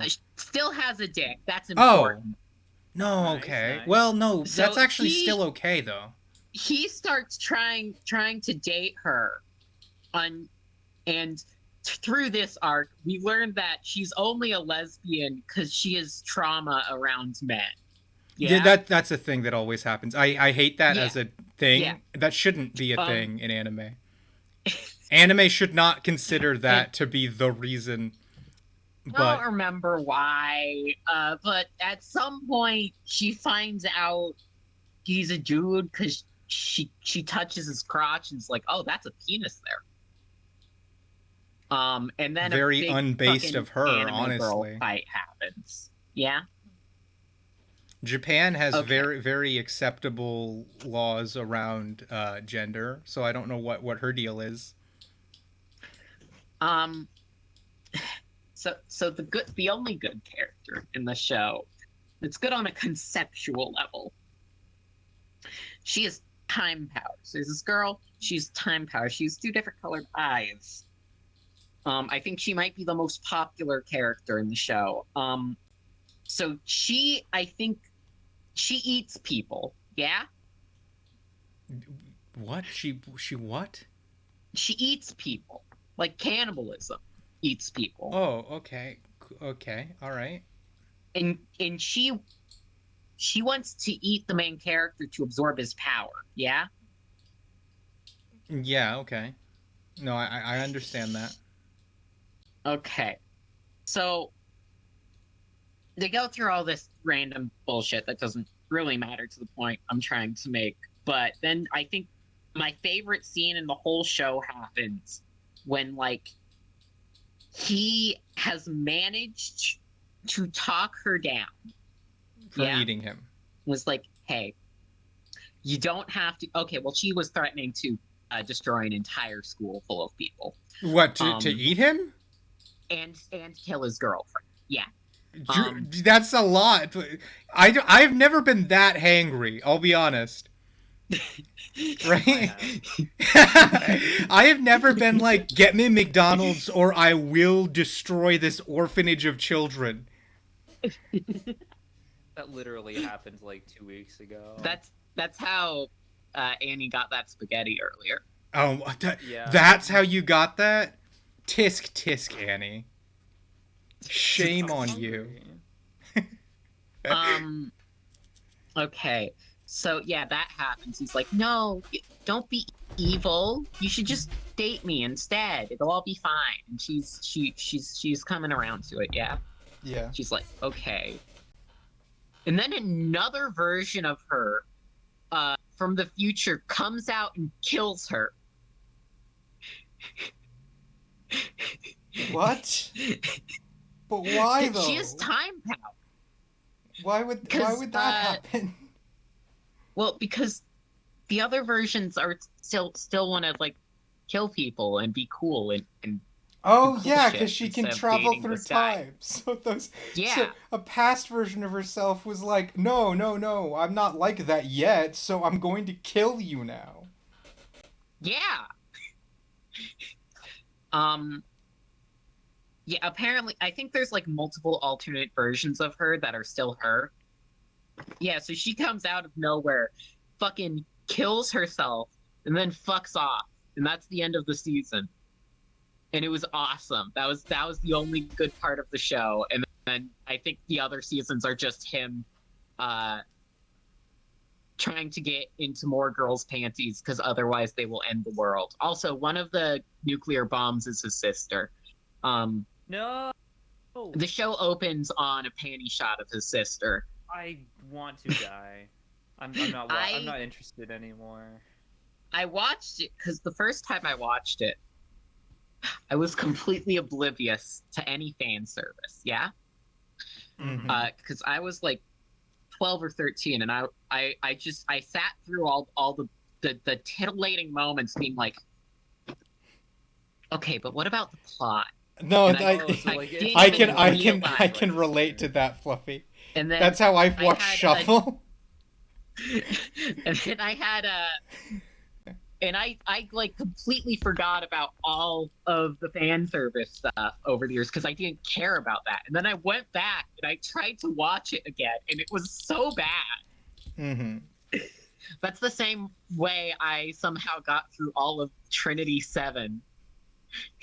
Because I didn't realize it was like a fan service titty anime until years later when I was like, what about that cool anime with the witches? I'll watch that again. So then I did, and it was all about titties.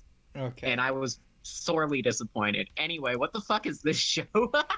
This is nothing like that. Well, actually, okay, so there are a couple plot points that we'll get to those when we get to those. Okay.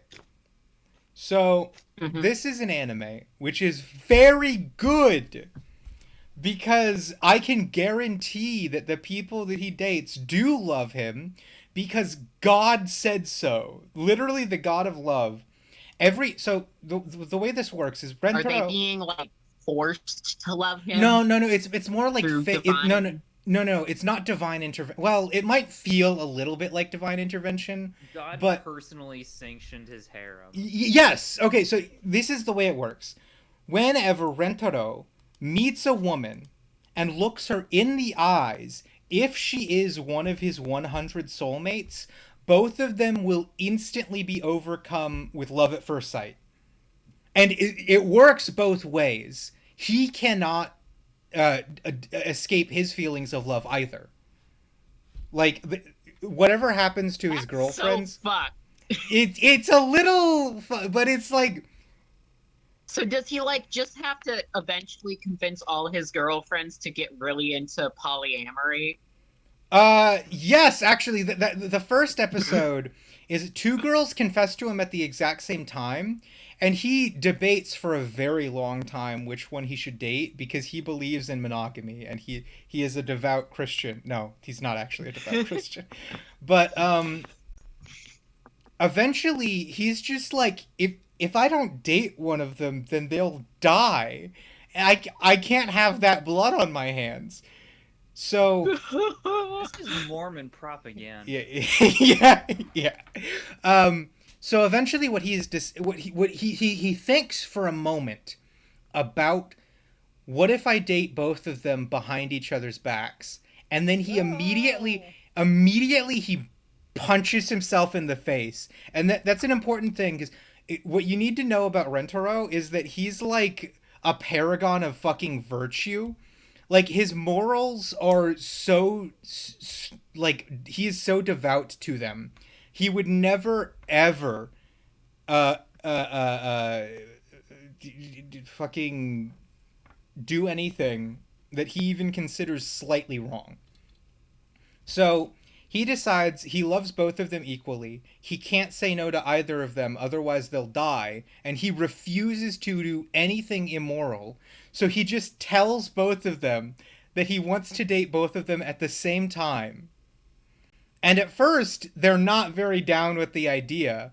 But the thing is, one other thing that's very important about Rentaro that's established in episode 1, he has enough love in his heart that he could genuinely make 100 women happy.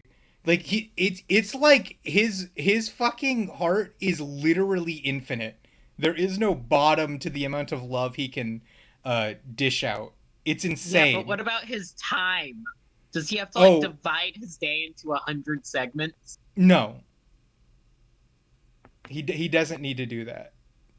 Because that was a weird thing with the fucking with Date Alive. Because he had to like have scheduled individual time with each woman. What I need you to understand is that everyone in the it's more than a harem, right? It feels much more just like an open relationship. Everyone hangs out together at the same time. Anytime that any girl is on a date with Rentaro, they're also on a date with all the other girls. And it's not as if Rentaro does this against their will. They all collectively agree that that's what they want, because each of the girlfriends like each other also. Not like romantically. They just want to spend as much time together as much possible. The mechanics of this are all over the place. They all like each other. It's just that the specific relationship is only romantic when it's turned inwards on Rentaro. This is some weird ass self-fulfillment. No, it's okay, so here's the thing. I can't look at an anime that's this fucking wild and out there and say that it's not at least partially self-fulfilling. Like, it's always girlfriends, never boyfriends. You know what I mean? One of those things. Yeah. Like, it's obvious that but this is actually one of the best harem animes, because just like structurally, boy, by God, structurally the main character is so much more interesting and compelling than any main character in any other anime. The girls don't feel like sex objects, at least most of the time. It feels like an actually well put together anime. Why aren't all that is 100 of them on the cover of the anime? Because you can't get 100 girlfriends in a day, Fluffy. Tisk tisk. This isn't fucking Rome. Can't build this shit in a day. He gets one girlfriend every week. And every single time, he introduces his new girlfriend to his previous girlfriends and asks for their permission. Hey. You must that would answer be to the girlfriend council. 700 days of getting new girlfriends. I need you to understand, the manga is like super fucking long, and he only has 25 girlfriends. It's gonna go on a while. Jesus Christ. Okay. Sponsored, they have to be girlfriends based on the premise here, or else they die. Yes, yeah. No, if they're just good friends, then they will die. This is so fucked. No, you need to understand also that since Rentaro isn't this like it's not like he gets to pick or choose. God assigned all of this to him, and it is as much of a hassle for him. Like, you have to realize if he turns down any of these girls, he'll also die. So he's also pissed off about this. Fucked upness. Why is any of this happening? What the hell? That's terrifying. Like, yeah, it might be fine for now when he has like 20 girlfriends, but like by the time it reaches 100. To answer your... Have you ever been in a call with 100 people? Sponsored, by the way. Why can't they just say they're girlfriends and not do anything romantic? You have to realize they feel genuine love for each other. If they don't do anything romantic together, then the girls are not going to be satisfied with the relationship. They want, and Rentaro is in love with these girls too because of divine intervention. Everything that happens to the girls is also happening to Rentaro, so it's not like he's gonna settle. You keep saying that. It's true. Make it better, Parade. I'm not saying it makes it better. I'm saying that he's literally also getting fucked over. Yeah. No one's saying he's not getting fucked over. But that's what I'm saying. I'm not saying it's a good situation. I'm not saying, oh, well, it's fine because it's happening to the man too. I'm saying the board's fucked. No one's happy about it. Well, actually, everyone's happy about it. I was also saying. No. They're all happy about it because they're like fine with it. But that's because of the writers. It's a weird situation. Rentaro was so freaked out when he first got told this. He was like, "What the fuck? What am I gonna do? They're gonna die if I don't fall in love with them." He actually no, he always falls in love with them. They're gonna die if I don't date them. I'm gonna die if I don't date them. No, it's fucked up. Is there like a dates per year quota, or does he just have to go on one date with each of these women? The way it works is that, okay, they explain why they're gonna die in detail, and I'll explain it this way, right? What they say in the anime is that the reason you will die if you don't date the person you love is because everyone only has one soulmate except for Rentaro. And if you don't get with your soulmate, your life ends and the despair will kill you.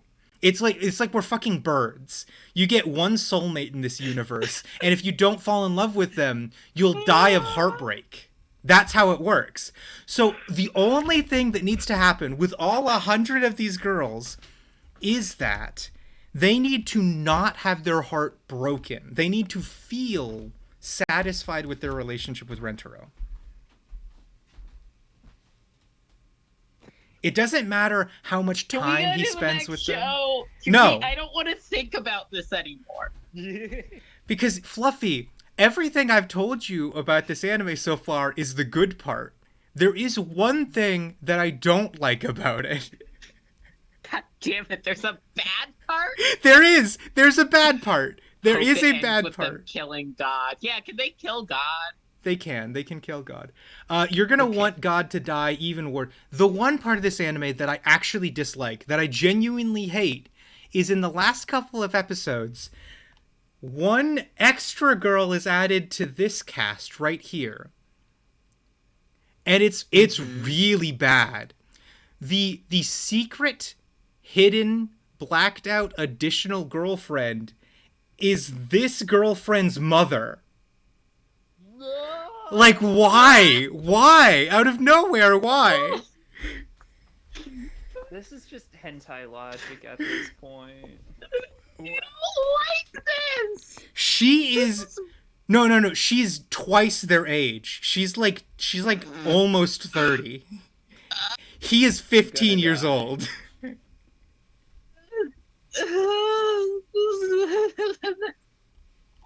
Oh, God. That is the only part that I actually don't like, is that he dates one of their moms, and it's because he doesn't have a choice. God said date her mom now, and he can't do anything about that. Oh my God. And she was fine with her boyfriend dating her mom. Oh, well, she was pretty weirded out by it, but then she got over it very quickly. Thank God for anime logic. If he just killed himself before he met the first lady, would they all be fine? No, they would all die. All of them, right? all 101 of them would die. Is there a time limit? Like, could he just avoid contact with anyone? Oh, no. 8 Okay, years? but you're actually right about that. Like I said, the only time that soulmates get introduced to each other is when they look each other in the eyes.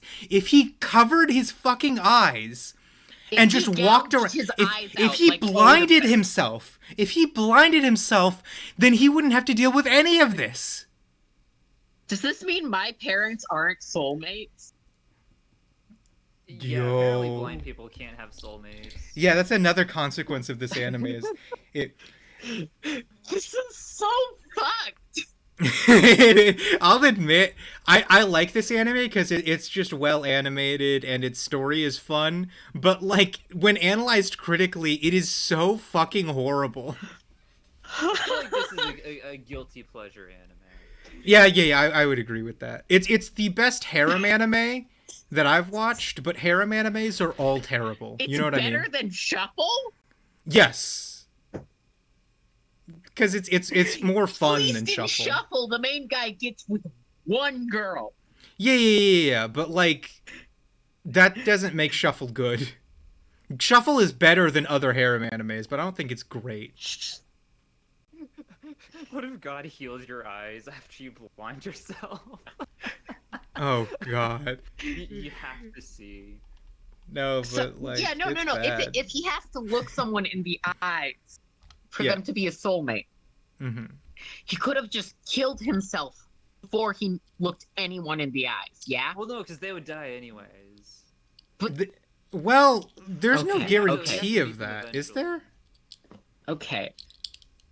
So the only choice is blindness. Yes, Functionally, yes. because then he would still exist in the world, but he wouldn't be able to fall in love. Wait. So if he dies, like at age 60, do like 100 people go with him? Yes. No. Because if those 100 people felt like their love was fulfilled, then their heart won't be broken, so they won't die. Some I of love them. it when my husband died, but my heart's not broken. No. Not sad at all. Because they got to date him. Some of them, though, are it like literally like when a bird loves another bird. This is the birds and the bees. No, but when a bird loves another bird and one of the birds dies, the other bird might die of sorrow. In this universe, heartbreak refers to never finding your loved one. But sorrow is when you find your loved one and then they die. Some of his 100 girlfriends might die of sorrow. Maybe. But not all of them are going to die of heartbreak when he dies.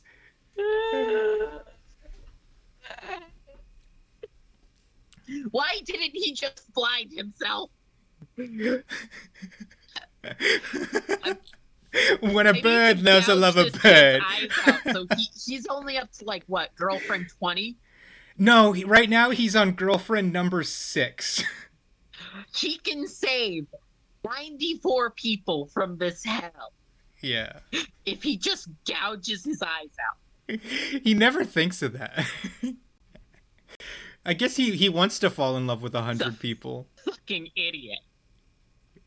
Okay, that's Here's what I do. That's Here's what all I we do. need to Even know. if you want to fall in love with someone, I'd get one girl, the first girl, you'll be happy with her. well, no, Gouge because my he met fucking 2 of them at the same time, right? Okay, Remember? then have a three person polyamorous relationship. And then cut your It'll eyes work out. Fine. Yeah, okay. It'll work fine. 100-person polyamorous relationship. I'm not sure. It does seem really infeasible that he'd be able to keep up with all 100 of them in a way that would satisfy all of them.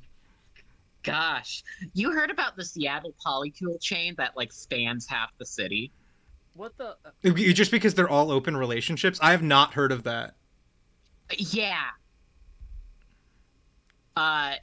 Yeah, it's just like some people have open relationships with other people, and if you trace all of it, like geographically, theoretically, someone in like fucking Olympia could be in the relationship chain with someone all the way up in Vancouver. Uh-huh. You could meet through a girlfriend of a girlfriend of a girlfriend. Yes.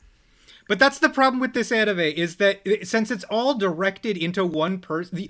Think about fucking Dunbar's number. You can't know more than like 50 people well. 150. 150 is the Okay. number. No, so He that... can have 50 friends. He on can. top He's of all of allowed his to have girlfriends. 50 friends and 100 wives. What if he wants to try bisexuality? Nope. Simply not in the. Well, cards. I'm telling you right now, God decides who his soulmates are. He only realizes when he looks them in the eyes. If one of them's a boy, then he's just stuck with that. I just realized, looking at the side panel of Twitch, Mhm. apparently, A, Giga is a streamer now, Oh my God. and B, they're talking about the next season of anime. Like, bitch, that's our thing. No, Fuck we're you. talking about the last season. We're talking Why are you talking about about the the last- next okay, we're one? good. No infringements. You just need Okay. to have both of them. Everyone, open on either and so yeah, you yeah, can get yeah. either. You need to watch what just happened and what's going to happen. The past and the future, but what is the present? Each stream. Okay. We're Do we go to the next anime? Yes. Oh god, this is fun. Annie, do you want to read this one?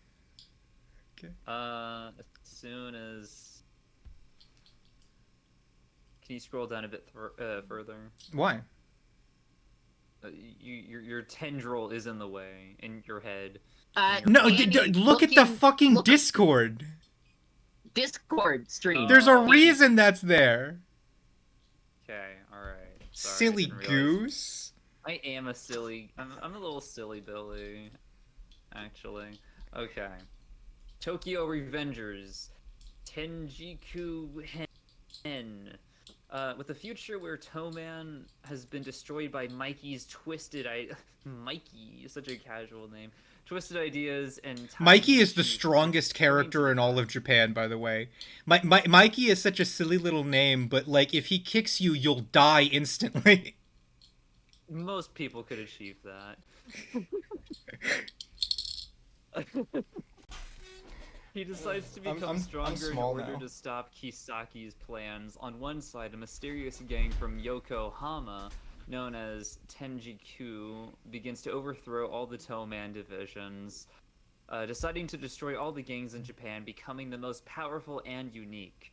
Kisaki has been planning the most something quirky little. for his purposes against Toman. Now he's banned.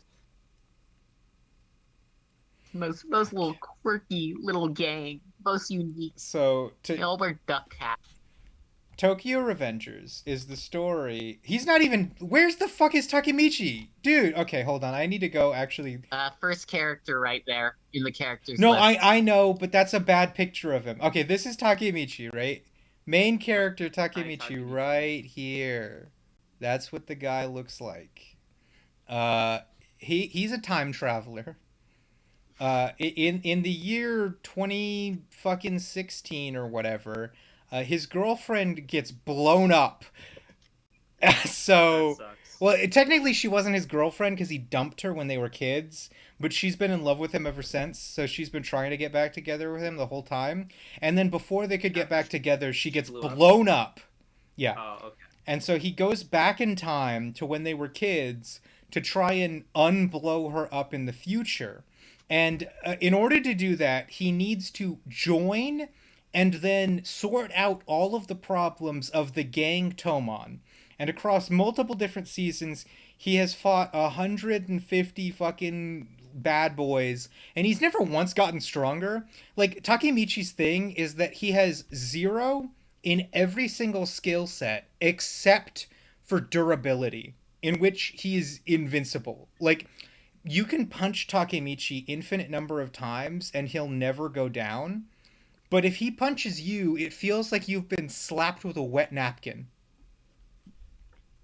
I see. Why don't you just give him a gun?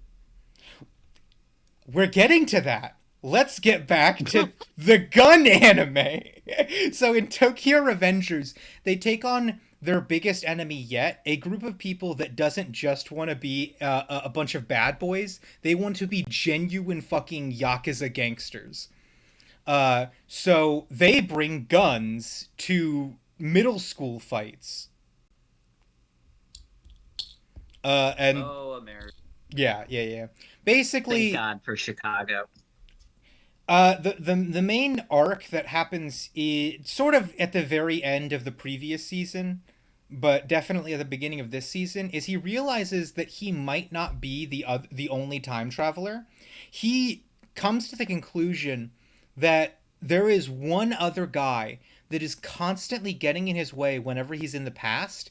So he's convinced that that guy must be a time traveler who's coming back into the past in order to always create a case scenario in which Toman falls apart, gang crime in Japan rises through the roof, and his girlfriend always gets exploded. And this is the season where he finally actually genuinely ends that timeline. He comes up against his enemy, Kisaki. Kisaki is the other time traveler, by the way. He has been chasing Kisaki for multiple seasons, never been able to get close to him in a way that mattered. And in this season, he finally manages to take Kisaki on, and there's a bunch of bullshit that happens in the typical Tokyo Revengers style.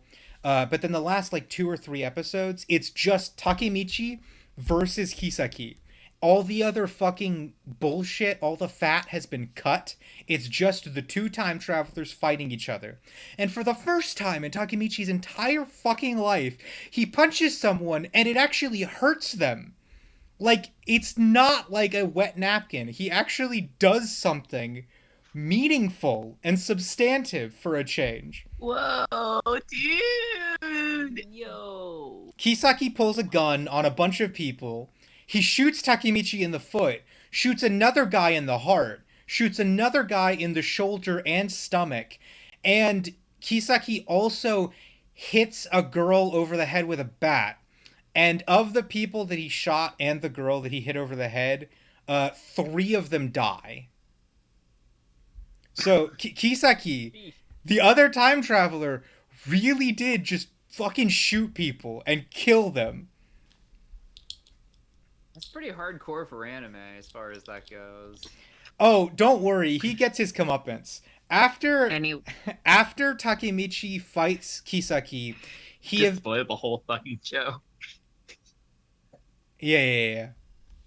I just realized I'm spoiling this entire show, but like, does anyone care? Tokyo Revengers, people always complain about it. Why is You're that? not complaining about it. I'm not complaining about it, but everyone else who watches it complains about it. Is it okay if I just spoil this entire show? I'm kind of I already don't on care. a roll. Okay. I'll forget it all by the time I watch it. Yeah, no, that's fair. That's Yeah, fair. Same. So, this is genuinely spoilers for the last fucking episode. Everything I'm about to talk about is the point of the series. This is the most a spoiler could be a spoiler. Kisaki and Takemichi, they get into a big fight. Eventually, Takemichi finds out that Kisaki actually isn't a time traveler. And the reason why things always ended up the way that they ended up is because Kisaki is so in love with Takemichi's girlfriend that he will always blow her up if he turns her down. Him down, sorry. Right? Every single time Kisaki says, I love you to Takemichi's girlfriend, every time she's like, I love Takemichi, and every time he blows her the fuck up. It's not because he can time travel, it's just because he's that devoted. Goodness gracious. Anyway, Takemichi chases him down to try and be like, don't blow up my girlfriend ever again. And then, while chasing him, Kisaki gets hit by a fucking truck, and he gets completely folded. Like, in the scene, every single one of his limbs is bent the wrong way, and his bones are completely Like the broken. fucking Family Guy death scene. Yeah, it's like graphic, and then his like he's like Takemichi, and then he bleeds to death, and that's the end of the season. Great Fucking show. Raccoon. It's Come great One thing- fucking show. I have to ask, which I've been thinking about since our last conversation. Yeah. What actually is the birds and the bees metaphor? Because, like, you know, when I was learning about sex, my family just fucking told me how it works. They gave me just a Yeah. whole book about it. That was like, sex is when the dick goes in the vagina, y'all. Good night, SS. 1234L. I forgot the L when I thanked you for following. But good night.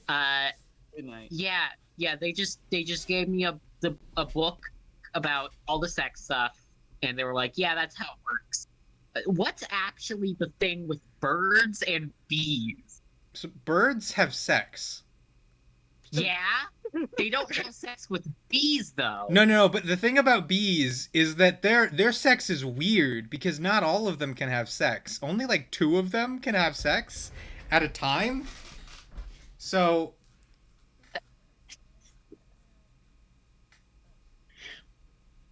What the fuck does this have to do with the? Why are they together in metaphor? Yeah. Sponsored said, I'm pretty sure birds and bees are about pollination, so it's about plants having Let me sex. look it up. It has a Wikipedia page. The birds and the bees Wikipedia. The birds and The sex bees. wiki. Yes, it does have a Wikipedia. The talk about sex, often colloquially referred to as the birds and the bees, the facts of life, or simply the talk, is generally the occasion of most children's lives when their parents explain what sex is. According to tradition, the birds and the bees is a metaphorical story sometimes told to children in an attempt to explain the mechanics and results of sexual intercourse through reference to easily observed natural events.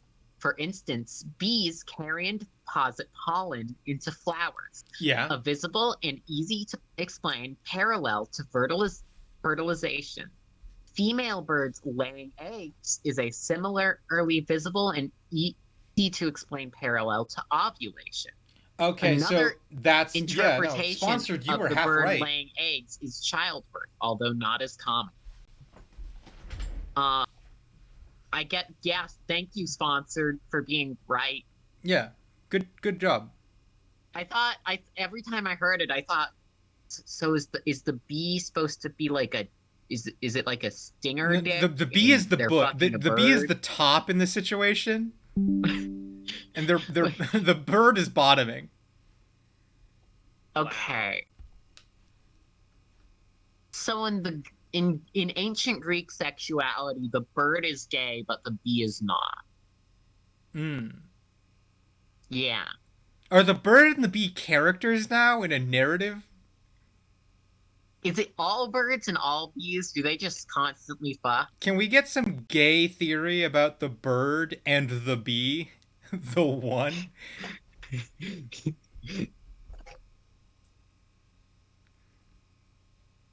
Fun. Okay. What's the next anime? I'll read this one.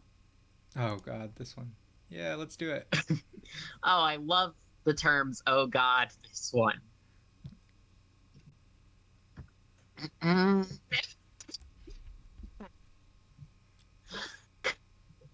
Taiken Zumi na Kimi to Taiken Zero na Orega Otsukayai.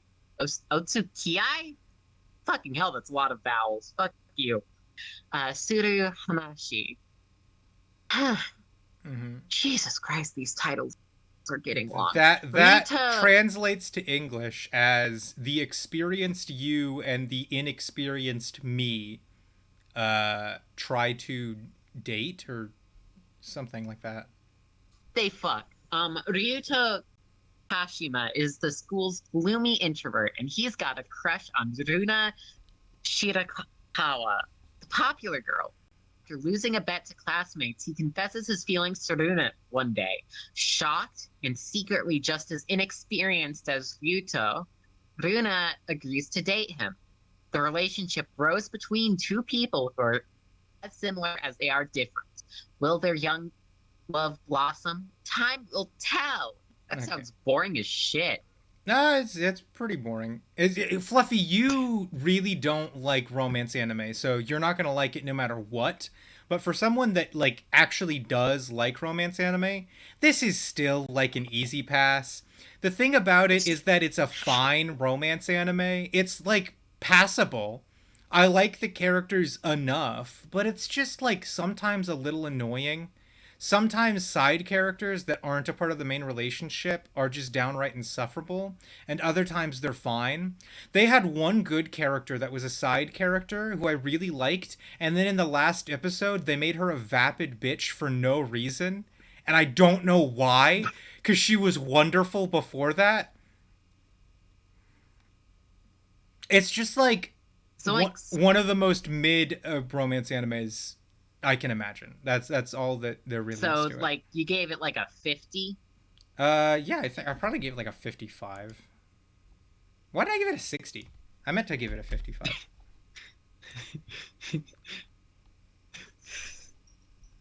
You thought it was good before I insulted it.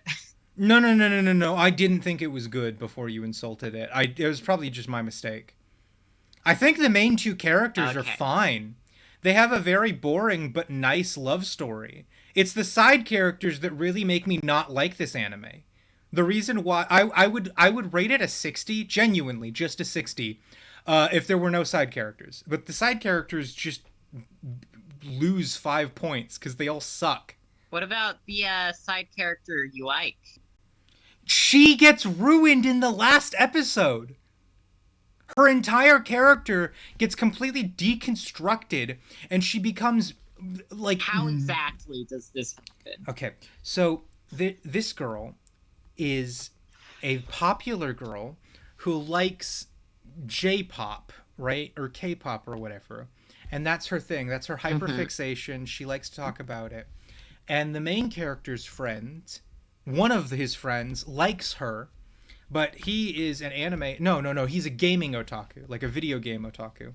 So she's a idol otaku for her male idols, and he is a gaming otaku, and he really likes her. So he confesses to her, and when he confesses to her, she blows up on him, and says that she is upset with him for confessing to her because they've known each other less than a week, that he like barely knows anything about her, that he must have confessed to her only because he thought she was pretty, and that they could not possibly be in genuine love, and that he should stop being so hyper focused on people's like physical traits when trying to like fall in love. And then she like leaves him after that. Right? Is Freya just cutting out on my end? She's cutting out a little bit for me too. Did I cut out for you, sponsored? Yeah, fuck both of us. Yeah, no, your because friends. stream is the thing that matters. Go fuck yourselves. She's not cutting out on stream. Okay, No, so I don't you want guys to. heard me. You guys heard me. Okay. It's just Discord. This girl gets mad at a boy for being vain and caring only about looks. And then in the last episode, the fat character gets skinny, and all of a sudden she's like, wow, he's hot now. The same girl that was complaining about looks before is now obsessed with them for no reason.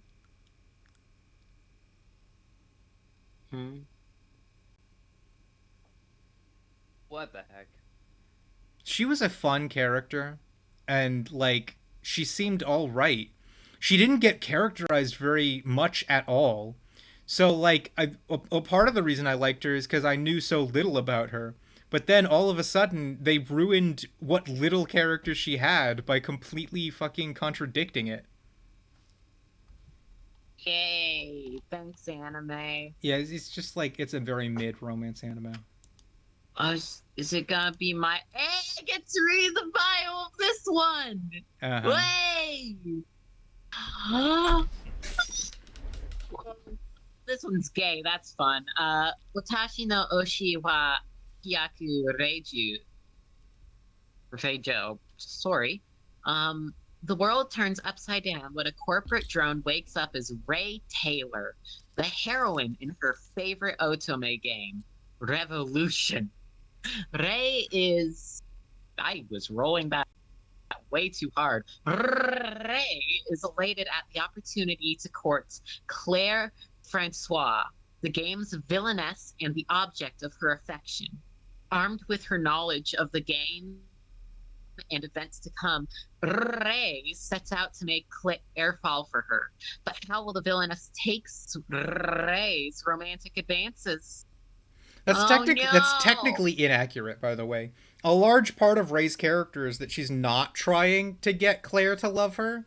She just wants to like constantly be around Claire while she's completely fine with Claire loving someone else. Aw, that sucks. They should be more No, gay. don't worry. There is a deconstruction of her character that happens for the better at the end.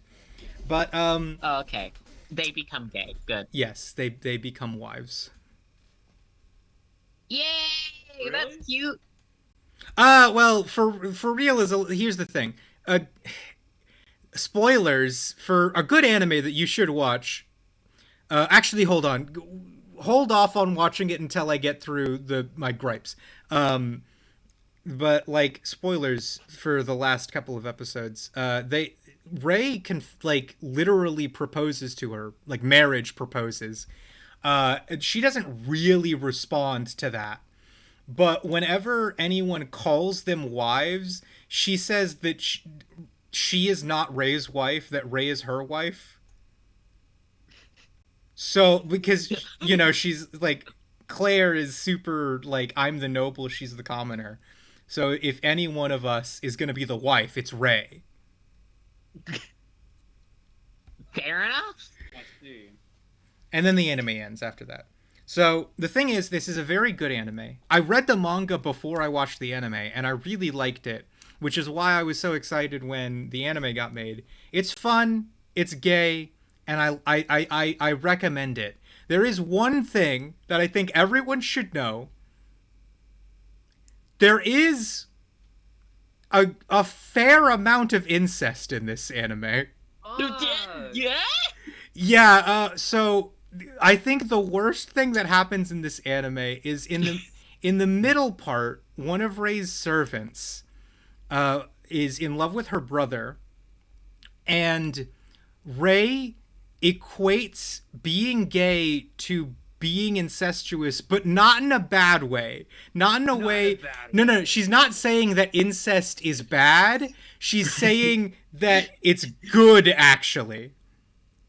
She's not condemning gay people. I'm green, by the way. She's not condemning gay people. She's just trying to justify incest. Well, it makes sense for 18th century nobles Well, to be into incest. But it was illegal. They literally had to. They were banished for, well, not just for being incestuous, but for a lot of reasons they were banished. But it was fully and totally illegal for them to do that. You're not allowed to marry your sister. Is it that hard to like?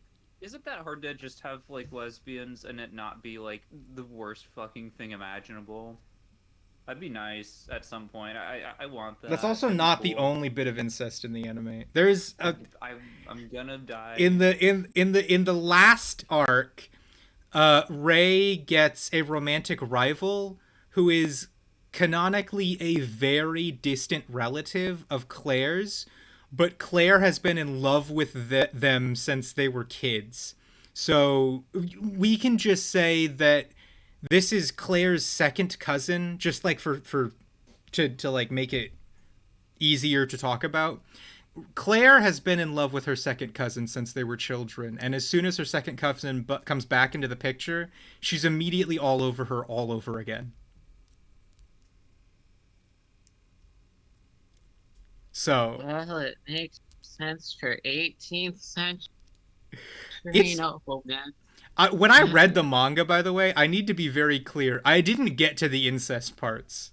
That's the part that I really liked was just the beginning.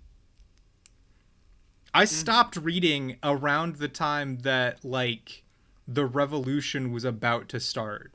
So, I didn't see any of the incest. But you need to know that that's going to be a part of this anime before you get into it. That. Oh, that sucks because everything else sounds like really fun. Ray Taylor seems like a very French name. Mm-hmm. Yeah, it does. Okay. Claire Francois and Ray Taylor. So since Claire's the husband, is it going to become Ray Francois? Yes, almost certainly. Yeah, when and if they get married. Okay. I've read the manga Yeah, past it would suck. the if point it at which the became anime Claire ends. Taylor. Yeah, that would suck. That would definitely suck.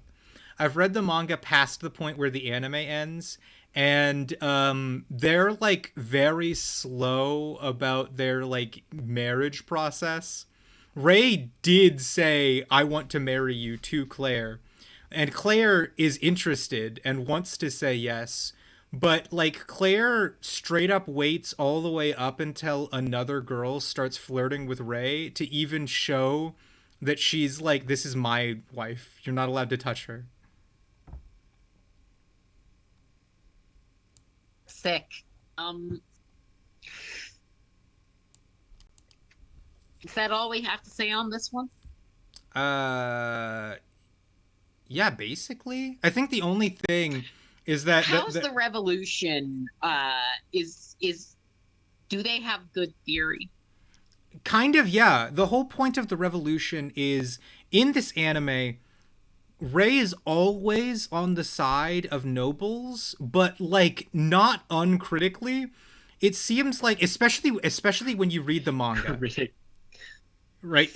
Especially when you read the manga, you start to realize that the point of the game Revolution, which was Ray's favorite game when she lived in our world before she got isekai'd, is that a world full of nobles is on the cusp of a revolution because the nobles are a fucking leeching class that needs to be eliminated. They don't make it unclear that the nobles are in the wrong, and the end goal of all of this is for a citizens' revolution to eliminate the noble class.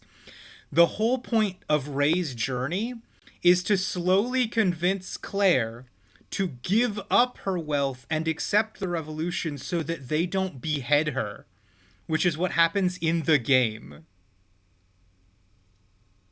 Okay. So, in some of the more recent chapters of the manga, Claire has actually started to read theory, and she's starting to understand why the nobles are a leeching class. Okay, that's awesome. That's cool. I like that. This is all important framework because eventually the citizens are going to revolt, and if she's not on the right side of the revolution, she will be killed. Mm-hmm. But the monarchy will fall by the end of the anime, or sorry, by the end of the manga. By the end of the manga. Annie, this is you. Annie, say this name. Say this name. I wasn't now. Ready. I can give you the English Annie, name if you want. Annie, come on. Don't give Annie the English name. If any of you say English now, I'll just tell you the English name. Portuguese now. Lo siento. I don't know Portuguese. Help. What? I need English. Oh, okay. So the English name of this is Faraway Paladin. I think the sub name is probably Iron Mountain. You can just scroll down Rust Mountain to the details section. Yeah, it shows. Here we go. English. Faraway Paladin, Lord of the Rust Mountain. Okay. Cool. Okay, 2 years have passed since he left the City of the Dead, and Will was 17 by count. As a lord, he developed Torchport, a river port of light, and gradually the people's activities and smiles returned to Beastwoods. However, out-of-season flowers bloom profusely, and an abnormality is discovered in the forest. Will and his friends head into the depths of the forest to solve this problem, and receive an ominous prophecy from the King of the Forest. In the Iron Rust Mountains, the fire of Black Calamity will occur. The fire will spread or will burn everything in its land. What is the calamity that sleeps in the ruined dwarven city of Tetsubabudijabapadu? There you go. Yeah, okay. So this is the second season of Faraway Paladin. Sanyaku? Yeah, that. This is the second it's not season. Too hard to say. This is the second season of Faraway Paladin. I liked season 1 of Faraway Paladin because Fluffy, you hate this type of anime. This is a fantasy anime where the main character is technically isekai'd. And I mean, like, this is super technical. He comes from Japan, but that gets immediately written out of the plot in episode 1. And that's not in this season, because this is the second season. I mean in episode 1 of the first season. So From here on out, we're going to ignore the fact that he was isekai'd and just say that he was born in this universe, because there's no change to the plot whatsoever.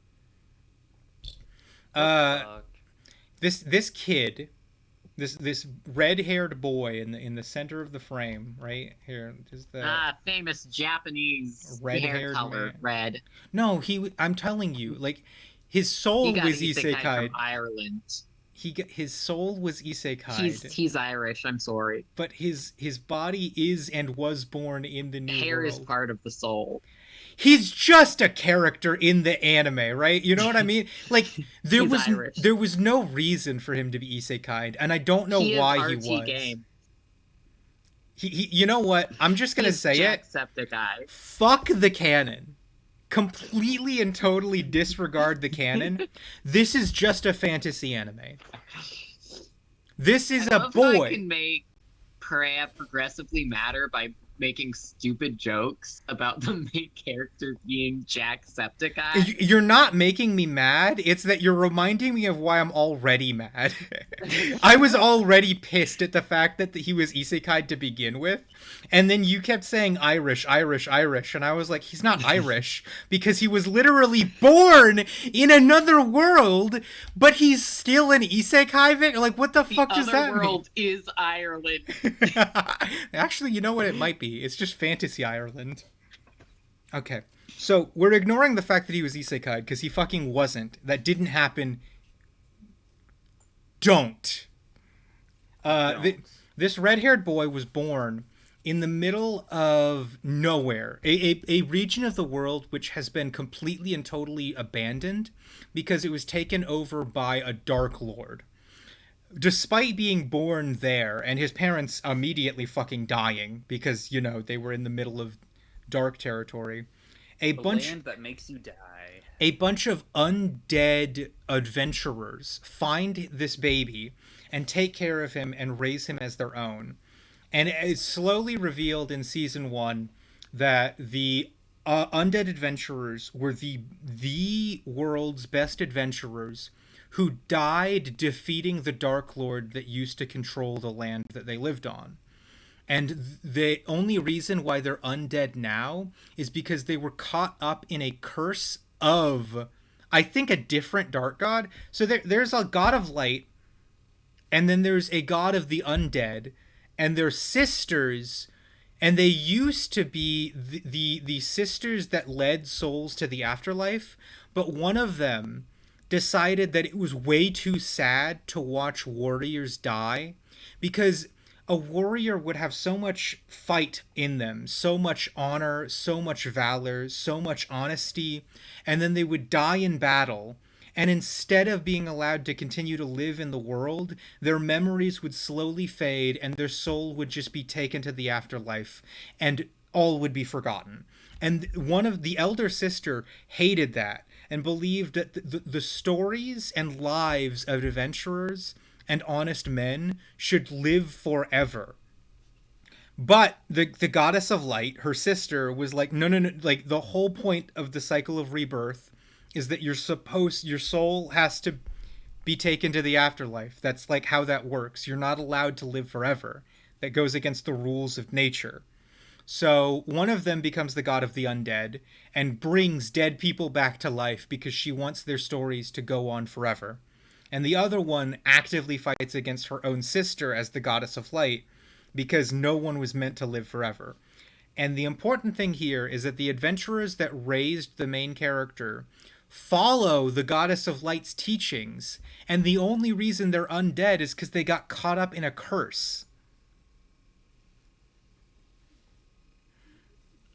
So, okay, but I was meant to live forever. What about that, light goddess? I think the goddess of light would kill you. I think the goddess of light is going to send some waist-high water your way. It's I have installed drains in the floor of my room. Anyway, so this kid's parents, they like literally pray to the goddess of light, but doing so burns their bodies because they are an affront to the cycle of life and rebirth. Undead can't like deal with holy things. That's the whole point. So every time they pray, they literally burn their skin off. And that's a continuous thing that this kid deals with his parents burning their skin off to praise God all the time. And eventually, he fights the goddess of undeath, beats her ass, and allows his mother and father to pass on peacefully to the afterlife. Yippee, right? But the thing is, his grandpa kind of doesn't want to do... He stays a ghost. Like, it's kind of stupid because he follows the goddess of light. He disagrees with the process of undeath. But then when the goddess of undeath gets defeated, he just continues to do that. He doesn't pass on. It's like, why? What the fuck? Okay, has anyone said anything in the chat? Yes. Sponsored said, that's the same place Courage the Cowardly Dog lives. Pretty much. Courage the Cowardly Dog is Irish? Yes. But only in Fantasy Ireland. Watched him. Only in Fantasy Ireland. Fantasy Ireland. Yeah, that's how it works. Hey, Fred, do you remember Lucky Channel? Yes. Yes, I do. You remember? Okay, good. Thanks. You're welcome. I'm glad that I could be of assistance to you. So yeah, that was the plot. Well, here's the thing. After he kills the goddess of undeath, and then his parents die, he goes on to become a great adventurer, and that's the end of season 1. This is the continuation of his journey. And I'll be honest, all of the interesting parts of his journey got wrapped up in season 1. So season 1 was like good, and season 2 is a little boring, if I'm completely honest. It was just kind of boring. Yeah, the whole point is this guy over here is the king of dwarves, but the dwarves were they were exiled from their homeland ages ago. So he's not really a king. He's more like a kid that a bunch of dwarves revere, but who has lived his life sheltered and is relatively weak. He decides that he hates being a weakling and that he wants to be strong. So he starts hanging out with Will, the main character, to try and get stronger. And the purpose of the anime is eventually getting this dwarf king to be strong enough that they can all go to the old abandoned dwarf kingdom and kill a dragon. But the problem is that the dragon is so strong that Will gets told by whoever the fuck, the king of the woods, right? If you fight the dragon, you'll die, Will. If you fight the dragon, you will die. And Will has to, for the first time in his life, actually consider the fact that he might die.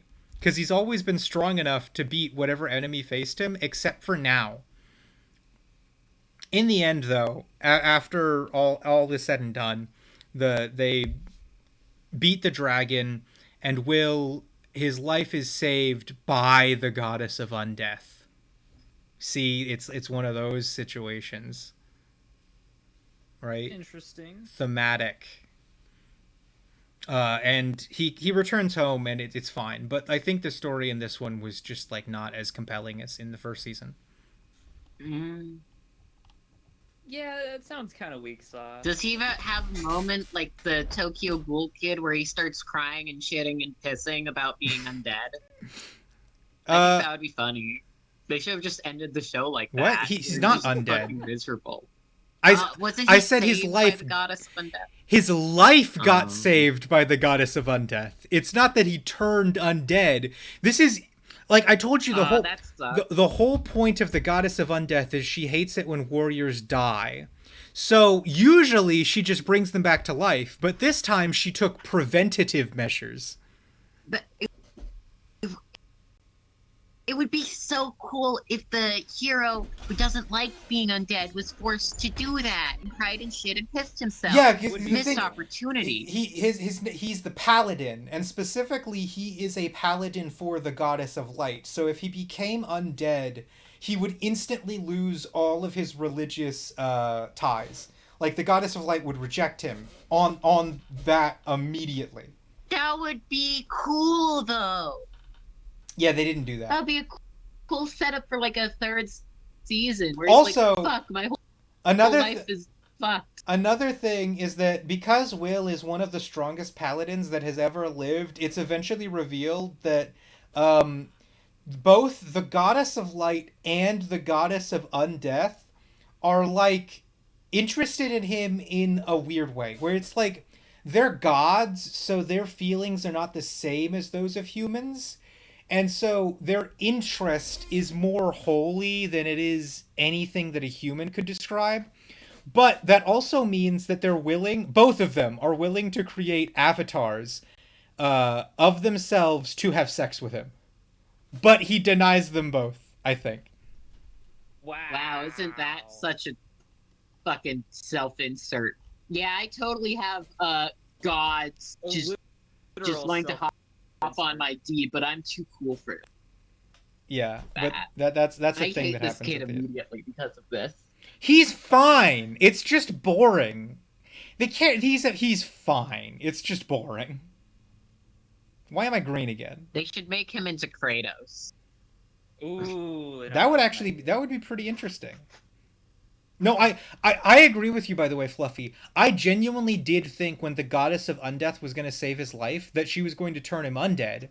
And I thought that would be fucking awesome. Because he hates the goddess of undeath. And he loves the goddess of light. And if the goddess of light turned his... It would be like that moment in the Bible when Jesus is on the cross and God turns his back and Jesus literally screams to the heavens, "Why have you turned away from me, Father?" It would be so fucking cool. Very, very like Greek tragedy, right? There. Yeah. God. What's the next show? Okay. Why are you wearing the same clothes as that French lady? Because I'm French. Like, is that not the same like outfit that the gay monarch was wearing? Yeah, kinda. I'll be honest. Anyway, you have to click read more. Oh Anyway, shit! I didn't realize. This is yeah, we need to see that the source is Yen Press. Yeah. This is Hikikomari Kyuketsuki no Manman. That name, 3 years. That title is a pun because it's a pun on hikikomori, which means shut in. Yeah, I noticed. But that. her name is Mari. It's Komari, right? Hikikomari. And her name is Komari, so it's Hikikomari. Right? Yeah. See. It's killing me. It's way funnier when Fluffy cuts out insanely.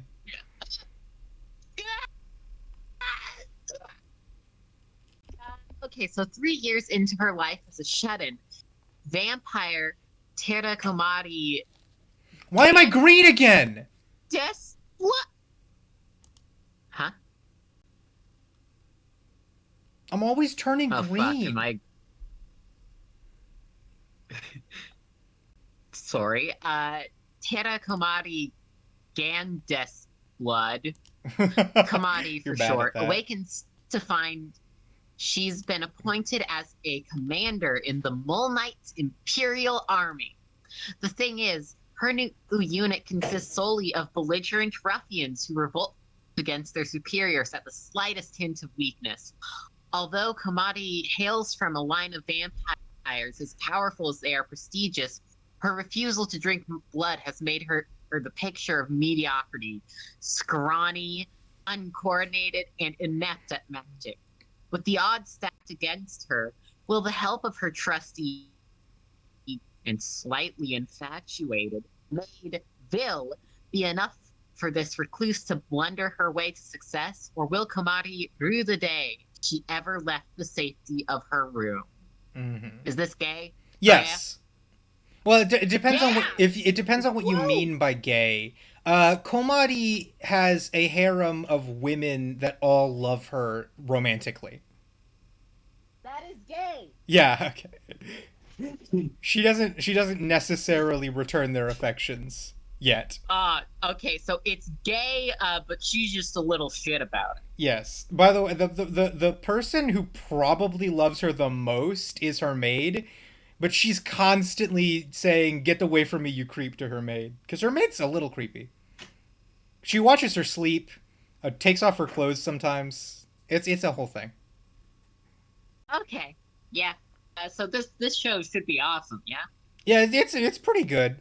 I think that it's like 50% gay stuff, 50% battles, and the battles. I'll just like I'll spoil the battles for you as it's like literally just Komori is weak. She can't fight at all up and until she drinks someone's blood. The reason why she hates blood, like the taste of blood, is because her parents convinced her to hate the taste of blood. Because whenever she drinks blood, anything and anyone around her instantly dies. Her she has like she has a supernatural ability. When she drinks blood, she becomes Superman. Like she's literally invincible, and she can kill anyone on sight easily. Oh, can she do the thing? Can she do the thing where she flies around the world backwards to make time go backwards? She doesn't do that, but she can fly around the world at light speed, so she can teleport.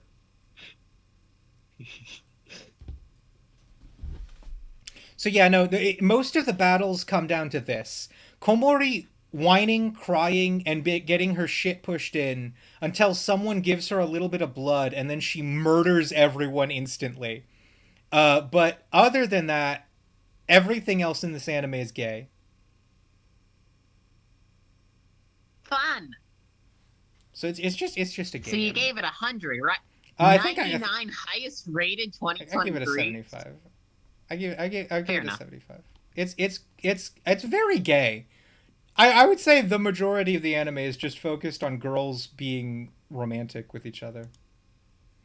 Hey Priya, what's the biggest thing you could fit in your mouth? Once. Maybe my fist. You have to close your mouth. Oh, baseball.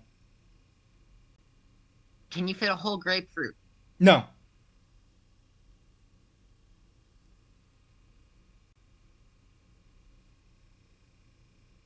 Oh god, she's doing it. She's putting the grapefruit in her mouth. Oh god, no! Priya, no! No, Priya! I cannot. Okay. Okay, gotcha. Try. Annie, this is you. People always referencing the turning back time by reversing the Earth's rotation, but everyone forgets repairing the Great Wall of China with fix-it vision. Is that something that Superman does? Yeah! Oh my god. I love Superman's dumb powers. They're so silly. Annie, read this. Okay, fine. Jeez. Okay. Kanjo Mo Kanjo Season 2. After their hot springs trip, Naoya continues his relationships with both Saki and Nagisa, bringing along Milika, who kissed Naoya, and Shino, who secretly has romantic feelings for Naoya. They embark on a summer vacation full of romance with the fireworks festival, camping, and Okinawa.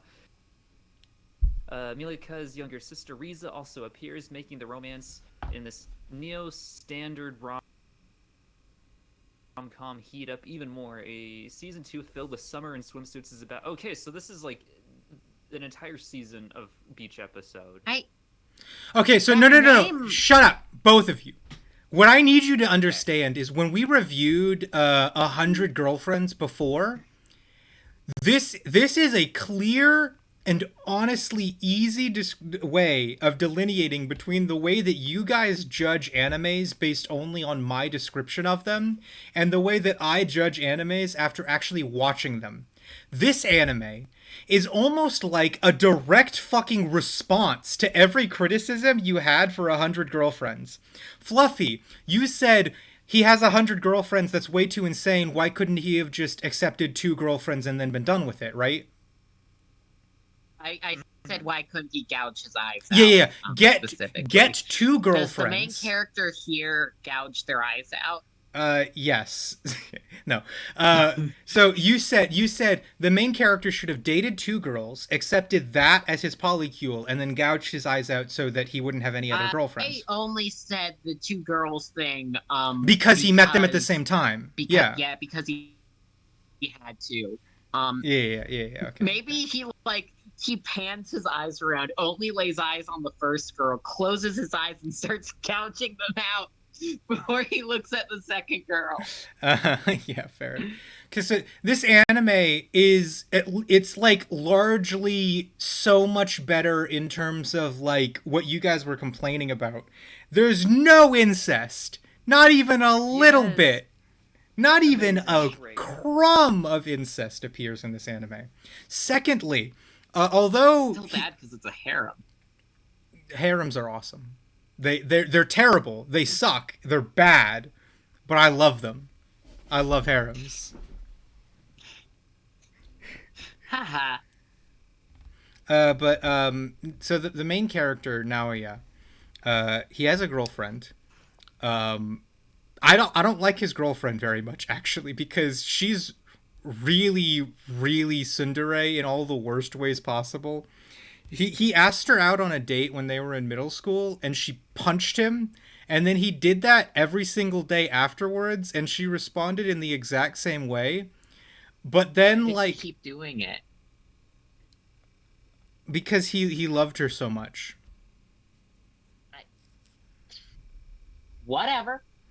And the thing that sucks about that is that I think she fell in love with him before he fell in love with her. So the only reason she was punching him was because she was embarrassed. Like, it's genuinely just, like, dumb. You know what I mean? I would be more embarrassed about punching someone in public. Yeah, well, she was punching him. She was completely fucking wrecking his shit. Not only in public, she also did it right in front of her, like, best friend, who's this white-haired girl here. So, like, his first girlfriend, I have my qualms with her. In fact, the entire fandom seems to think that she's probably, like, the worst character. Just, like, not very well written. But after he starts dating her, and she actually agrees to date him because she's always wanted to, but just could never admit it, he then finds another girl who wants to date him. And he tries to turn her down. But then Punch her in the face. he tries to turn her down, but then he says, "You know what? I want to respond to your feelings, so let's go ask my girlfriend if it's okay." And so they go and they ask her. They're like, "Is it okay if I date this other girl?" And his first girlfriend just absolutely pummels the shit out of him. And then she said yes. Fair enough. After pummeling him to a pulp, she said yes. Not fair anymore. And I need yes, it is. It's Saki, the red-haired girl, is the first girlfriend. She is such a pushover. She is so easily convinced by anything and everything. That's why people don't like her.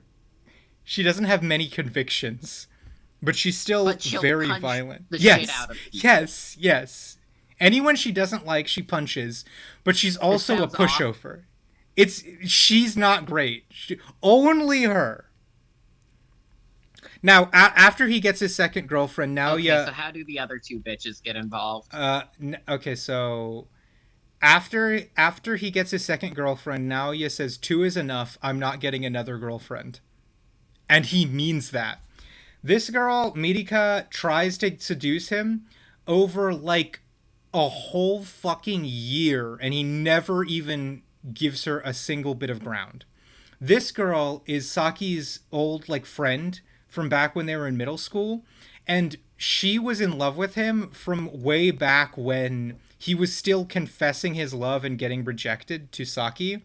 She never actually confessed her feelings because she felt like it would be stepping on Saki's toes, because she knew that Saki liked him. but she eventually decides. So fucking dumb. Yeah, she eventually decides to confess her love to him, and he turns her down because he's like, I already have 2 girlfriends. I don't need a third one. And that's the plot of this season, by the way. What about Milika's younger sister, Risa? She's like a minor character. Her Risa, the way that she appears in the anime is that Mirika tells her little sister that she's chasing after a guy who has 2 girlfriends, and that he keeps turning her down. And then her sister slaps the shit out of her and says, Mirika, you're so cute. Why are you trying to date a 2-timer? So, Risa's just right. Yes, no, Risa is right, but her opinions are not taken into consideration.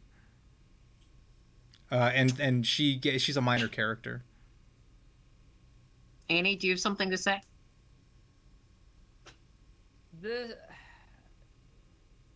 I think the concept at least is fine, I guess. Like the main girl just kind of seems like a cardboard cutout. She is. I don't think I've read If the manga. cardboard could punch in the face. I've read the manga all the way through to its completion, and I've gotta say, Saki never really feels like she's fully developed.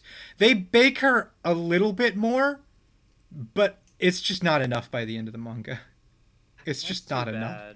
The other girls are varying degrees of likable, and it depends on how you feel about their personalities. Like, personally, I really like Mirika, but she is constantly breaking the law, and she very clearly does not care about other people's feelings. But it's just that I'm into that type of girl, so, that's on me. Everyone else hates Does your her. wife care about your feelings, Karat? I don't want to talk about this right now. No, I'm joking. I'm just joking. Doesn't this show have the same name as like some anime that everyone was talking about in 2014? Like, I vaguely remember a show with like the same name. I didn't watch it. It's okay. So I don't know if 2014. It had like some blonde fucker in it. I remember, and that's it. Are you sure that this was 2014? Yeah, are you sure this was 2014? Maybe 2015, I don't know. Okay, there was no chance at all that this was just 2020 or 2021. No, not at all. Then I don't know what you're fucking talking about. Stuff. Yeah, I don't know. Here, what you're fucking I'll look it up. Unless you're talking about a manga and not an anime. No. It was an animation. Okay, then I have no fucking. It was clue. People talked about for some fucking reason. One moment.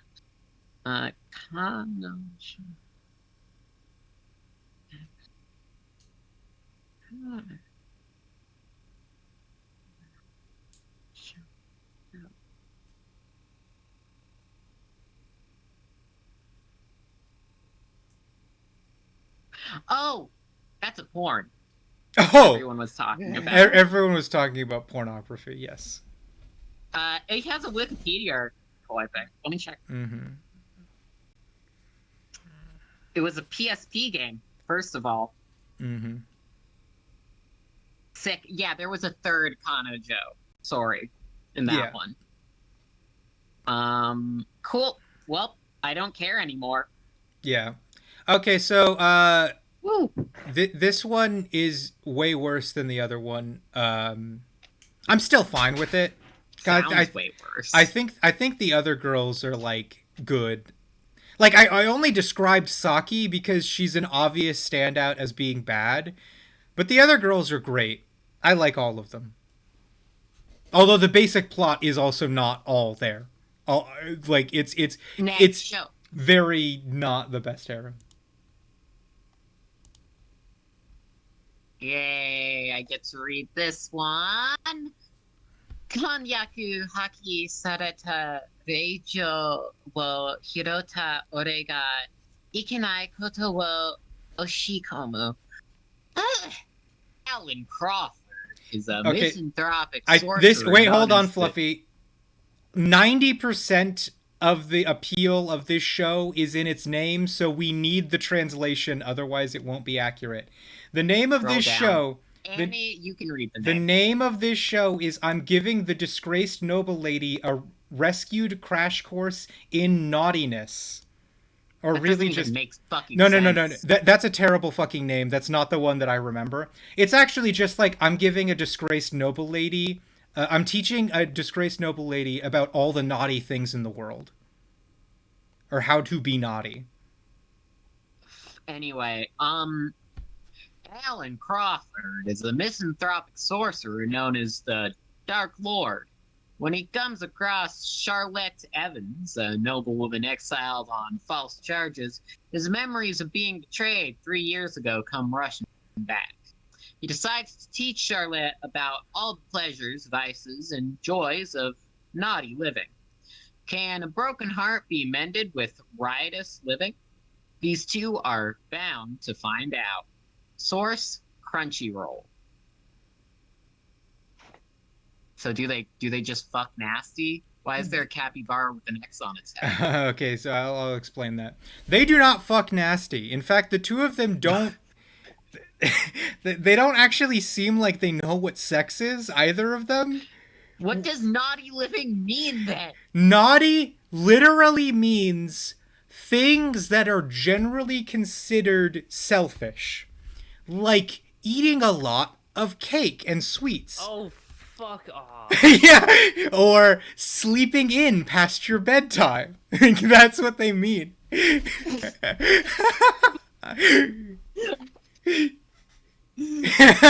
stupid. Really dumb. It's actually no, it's hilarious. This anime is actually kind of charming, but then it ruins it with side characters that are just dumb. Don't tell me the capybara is dumb. No, the capybara is actually fine. Well, actually, no. Thank God. The capybara starts off as one of the dumbest motherfuckers in the world, but then they get smart. The capybara, the capybara attacks the main character because they believe that the only way to save the main girl is to kill her whole family. And no, that makes sense. That makes sense if you watch the anime. Her family, all of them deserve to die. So the capybara assumes that the only way to make her happy is to murder all of them. But Alan, the main character, is like, no, because she doesn't like killing people. So even though they are bad people and they objectively deserve to die, killing them would make her sad.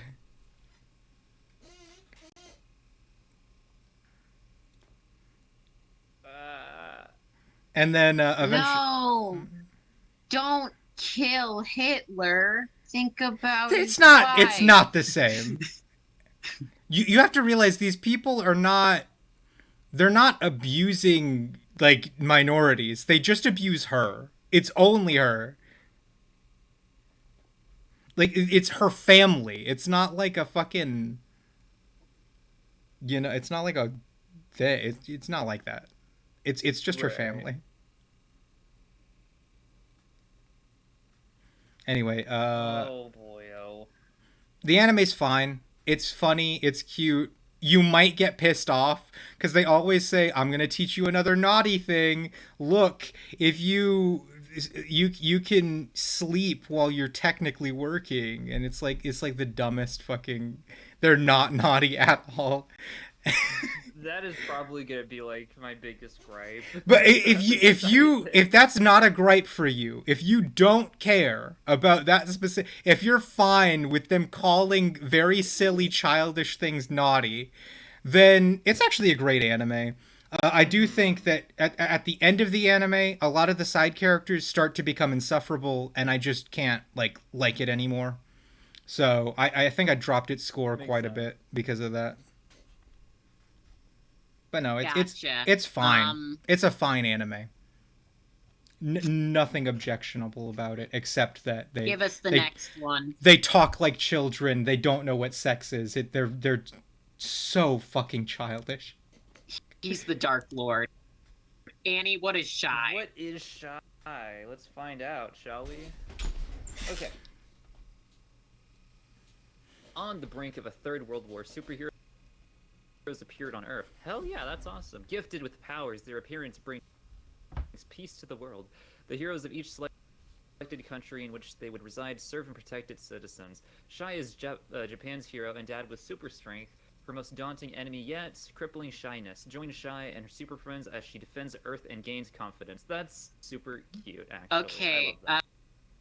So what's the superhero for the Democratic Republic of the Congo? They only go over a couple of the superheroes. They go over the one from China, like Russia, Japan. What was that guy from? The one that was super fucked up and evil, the one that like basically wouldn't be a superhero if his life went slightly differently. What country was he from? It was probably a Slavic country. It couldn't have been Russia. What was it? Oh, it was England. It wasn't a Slavic country. It was England. I was wrong. No. But like the English superhero is a fucking jackass. And then there's only countries that one Japanese people would from know. Switzerland. The Swiss hero is actually cute. I like her. Who's the American hero? We don't have one yet. What about Brazil? We don't have one yet. The ones I went over are the only ones that are shown. Japan, Russia, Switzerland, England, and China.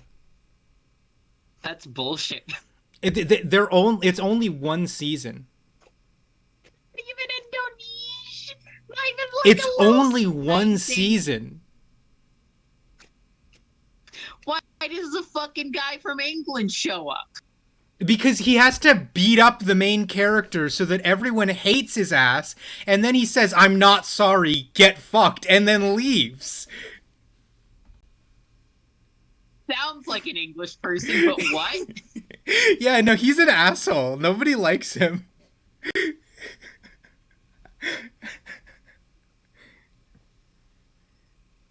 Okay.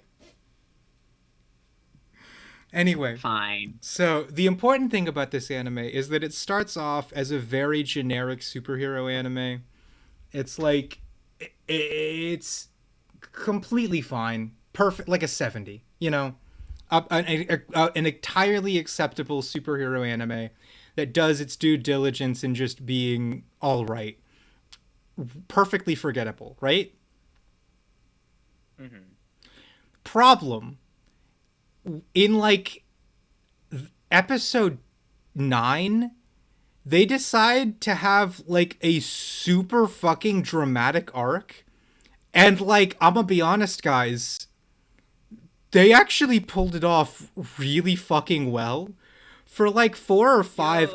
No, for 4 or 5 episodes, like, the story is genuinely heart-wrenching.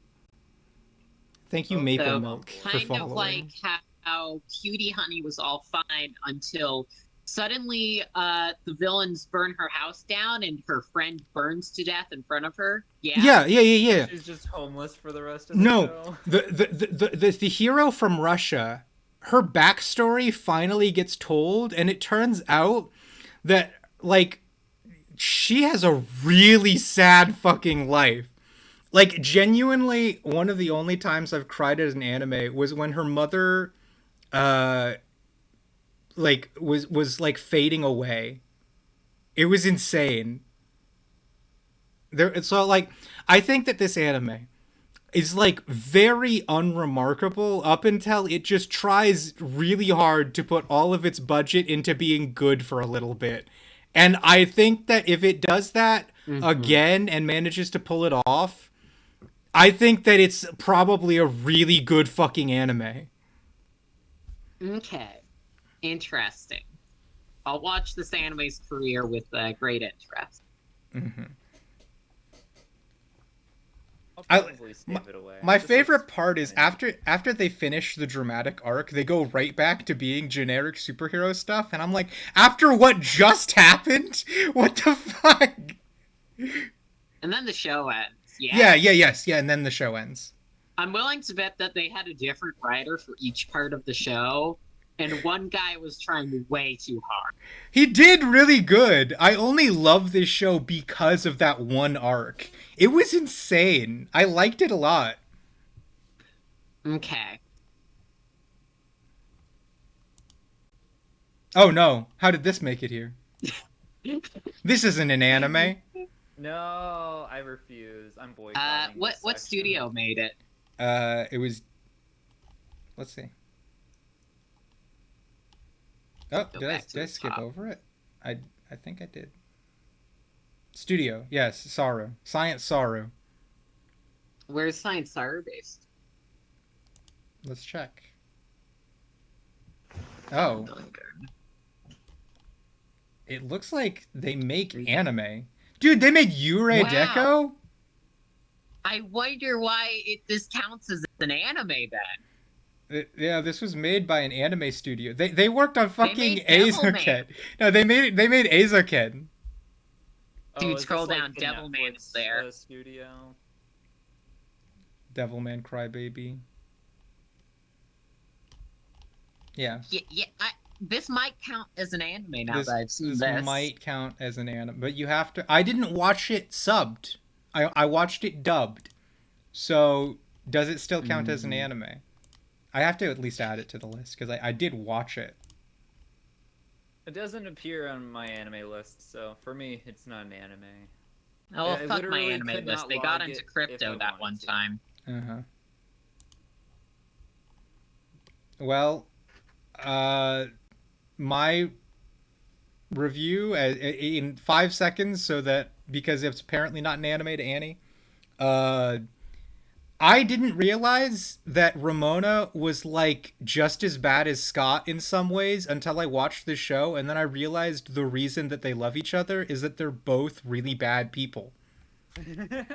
Like, I genuinely thought everyone's constantly talking about Scott Pilgrim as a scumbag. Everyone talks about Scott Pilgrim's dating a high schooler, right? Everyone talks about how Scott sucks. I've never heard anyone talk about how horrible Ramona was to all of her past fucking boyfriends, and especially to her fucking girlfriend. Yeah. Ramona and Scott were made for each other because they're both equally fucked up. The only thing I've seen from this show is that one scene where the girls kiss, and that's it. Uh-huh. But yeah, no. I like this show a lot. Cool. Give me something to read, Perea. Oh, this one. Okay, good. Bokinsha ni naritai to miyako ni deteta musume ga S-rank ni na teta. The young adventurer Belgrieve, the fuck is that? Retires to No, you pronounced that exactly right. Belgrieve retires to a quieter life after losing his leg to a beast. While gathering herbs in the woods, one day he rescues an abandoned child. Evangeline trains with her father and later achieves S rank in the capital's Adventurer Guild. Is the Adventurer Guild in the capital a gotcha? I guess so. 5 years later, she decides to return home. Will Belgrieve get another chance at being an adventurer? Will Angeline return home unscathed? Source: Crunchyroll. Okay, so I'm gonna come out with it. I watched episode 1 of this anime, and my first impression was, wow, this is the most boring anime I have ever watched in my life. Whoa. It's and then like... you completed it? Yeah, okay, so here's the fucking thing. This is one part a father-daughter story about these two constantly trying to just, like, spend their life together as a good father and daughter and, like, have a wonderful little family together. The second part is adventure bullshit that does not matter and is so boring that I cannot fucking sit through it. This anime spends way too much fucking time focusing on adventuring, and it is never interesting. The only time that I'm even remotely interested in what is going on is when Belgrieve is doing his family building stuff. Because ignoring all the bullshit that I found so boring that I slept through it, the plot of this anime is that Belgrieve is the world's platonic ideal of a father, and every fatherless child in the world gravitates towards him, which is amazing, right? Too bad that Orphan grabber. it is less than 1% of the actual anime's content. But like, That is so disappointing. Sounds like a pretty shit show. it's bad. It's not good. I think I gave it like a 50. I think it deserves a 50. I give it a 50. It actually deserves a 50. Just a 50. So entirely exactly made. Yeah, it's just a bad anime, but it has redeeming qualities. Like, this is an anime which you should not sit down and watch, but if you do, you can find things to like about it. But you have to search. Mm-hmm. But like to Okay. finish up my final thing, the only thing I liked about this anime was that Belgrief was collecting daughters like Pokemon, and by the end of the season, I think he has like 7 daughters.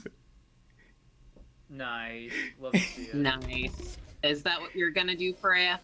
Yes, I'm going to collect daughters as well. No, but this is Annie, you're Freya's daughter now. Okay, cool. I liked this anime because of all the daughter stuff, but it is so boring. I think that everyone should stay away from it.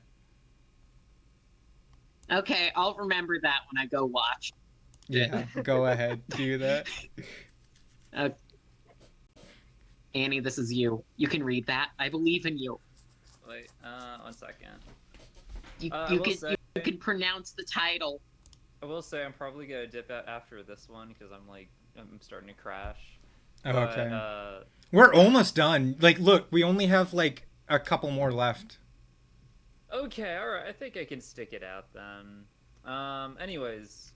Seijo no Marioko wa Beno desu season dos. Say, an office worker in her 20s is suddenly summoned to another world as a saint, taking advantage of her natural love of plants. She started working at a medicinal plant research institute. In addition, Say's evaluation explodes when she activates a tremendously powerful purification magic. In monster subjugation, being officially recognized as a saint, she gains people's respect as the savior of the kingdom of Salunat.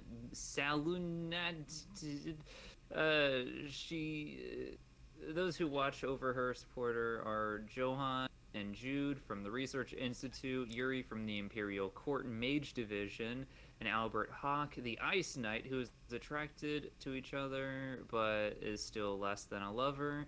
Even after becoming the most important person in the kingdom, Sei remains obsessed with research, but her relationship with Albert gradually deepens, and there is a new development in their love story? Question mark! Exclamation point. Yeah, okay. So Exclamation point, question mark. season 1 of this anime was a very mid isekai anime. It has a lot of things that I like about it, but it's just not that interesting. I don't think I would recommend season 1 to anyone, but if you did end up watching it by circumstance, you're not going to be like so bored that you can't sit through it. You know what I mean? Not an amazing. Season 2 was more boring for the beginning of it. I think for the first like half of the anime of the season 2, it was super fucking boring.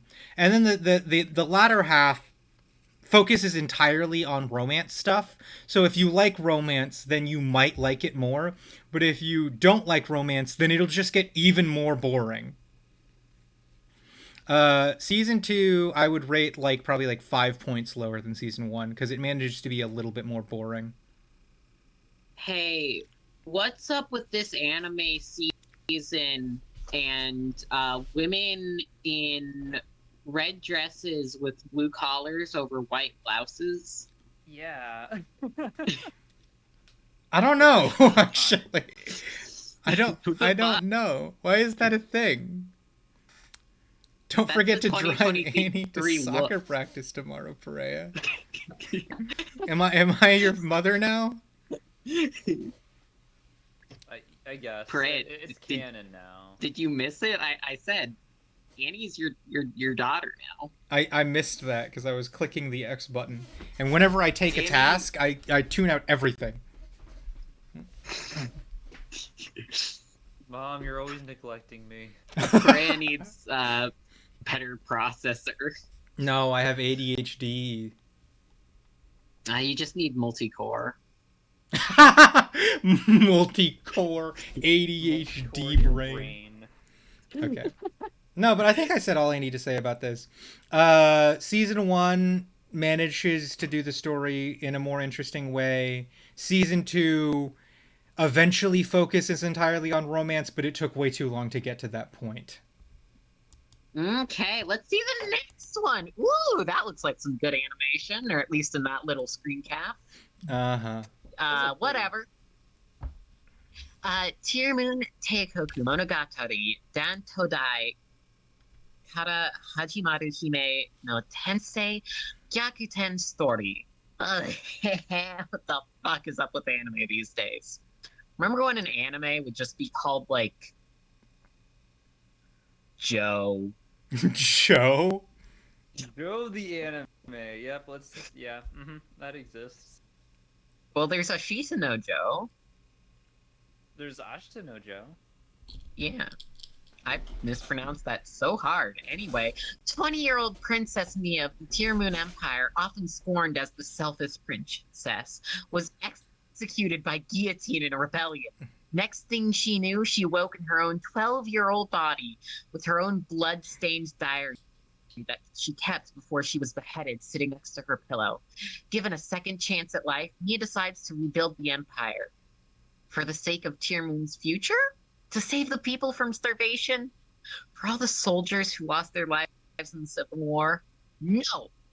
Everything she does in this life is for the sake of avoiding the guillotine. For me, this should be a piece of cake! I am the Tearmoon Princess, and for me, this is gonna be a piece of fucking cake! But the useless, cowardly, self-serving princess brings about miracle after miracle in her great struggle to save herself in this altered history fantasy. Okay, so Only way I'll be okay with this is if there's another isekai, like peasant proletarian sent back in time to just off her even earlier. Annie, it's so much worse. She acknowledges the fact that a peasant could come back in time and off her. So she refuses to kill any peasants because of the fact that they could come back and kill her. She doesn't. She makes sure that no one has a chance to get time rewound at all. She's the only one that gets that privilege. So she makes sure of that. I can't believe she actually thought of that. That's kind of cool. No. Okay, so here's the thing. This anime is a little bit worse than the light novel. In the light novel, she's way more intelligent. In the anime, she seems so fucking dumb. I don't know how she comes up with I love this anime. Like, I really love this anime because it's fucking hilarious. Marie Antoinette gets reincarnated as a 12-year-old version of herself and has a chance to redo everything and still is the dumbest motherfucker in any given room. It's hilarious. If I could turn back time, just 8 whole years, I'd be dumb. No, Yeah. I think this anime is hilarious. Although sometimes you will be screaming at your screen because everything so when she gets reincarnated as her 12-year-old self or whatever you want to, whenever she slips through time, right? When she goes back in time, she gets endowed with the characteristic infinite luck, which means that no matter no matter how dumb she is, no matter how stupid she is, everyone will always believe that she is the smartest person in the room. And her actions... Was written smart in the manga, yeah? She was written smarter. She wasn't intelligent in the manga. She was always still not the smartest person in the room, but she at least seemed like she could feasibly run a country in the manga. But in the animation, that doesn't even come off at all. It literally seems like someone picked up the dumbest motherfucker they could imagine, and it's just that she can never say anything wrong, is the problem. Everything she does always ends up working out in her favor because she has infinite luck. Everything she says always gets interpreted as being deeply philosophical just because of her infinite luck. Like, she, no matter what she does, it always goes rights for her.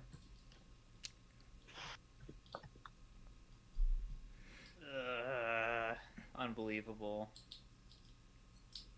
But she's not like, so there are times even in the anime there are times when she makes an active and intelligent decision, like intentionally, and it's not the result of an accident. And usually it's because when she was held in prison, the people that showed her the most amount of humanity were her maids and other commoners, and the people who showed her the least amount of humanity were the kings and queens of other kingdoms. And so sometimes she actively tries to help commoners out because she feels indebted to them. But most of the time, she's just being a dumbass. Mhm. I don't know. I don't think it's for me Yeah, necessarily. probably not. Probably not. I think it's very funny that she's so dumb, but everything goes right for her. It's insane how dumb she is. Maybe I will read the manga and I'll actually have a newfound respect for her when she isn't written terribly. You know what I mean? How far along is the manga? If you know. I think it gets up to the end of the anime and then an additional like 10 chapters. Okay. Mhm.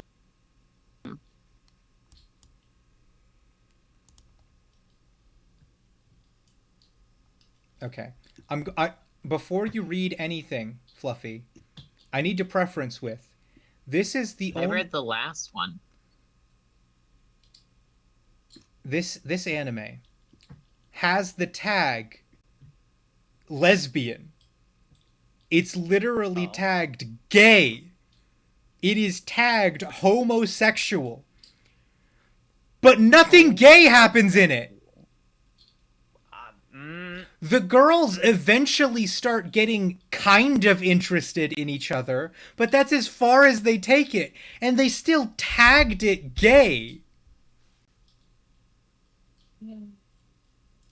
Okay.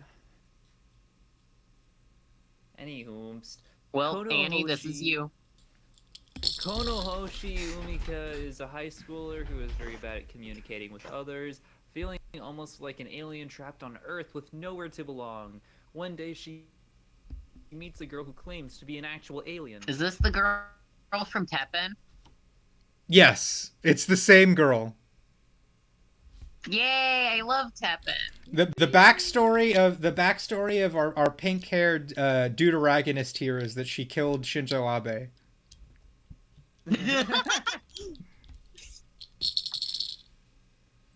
That's awesome. I can't believe Teppen almost released a "We're going to kill the Prime Minister" anime on the exact same week that the Prime Minister got assassinated. Teppen's so fucking based. Oh my Anyway, God. talk about this one. You haven't read the... Oh, did you already read it? Annie did. Annie did. Yeah. Sorry, I think I'm go. You have to listen to your own daughter sometime. I think Stop neglecting me. I'm developing amnesia. The Dark My mom Descent? has dementia. Yeah, I have dementia now. So, this is a good anime, despite the fact that I think it was improperly tagged as gay. Because I believe that the girls are gonna date in season fucking 2, but they don't even look like they're romantically interested in each other until episode 12, right? Right. Mm-hmm. I just feel like it was improperly tagged as shoujo-ai. But she will eventually fuck the alien. yes, eventually she's going to fuck the alien. How does alien sex work? The alien is able to be well, actually, I haven't seen the annual genitals yet.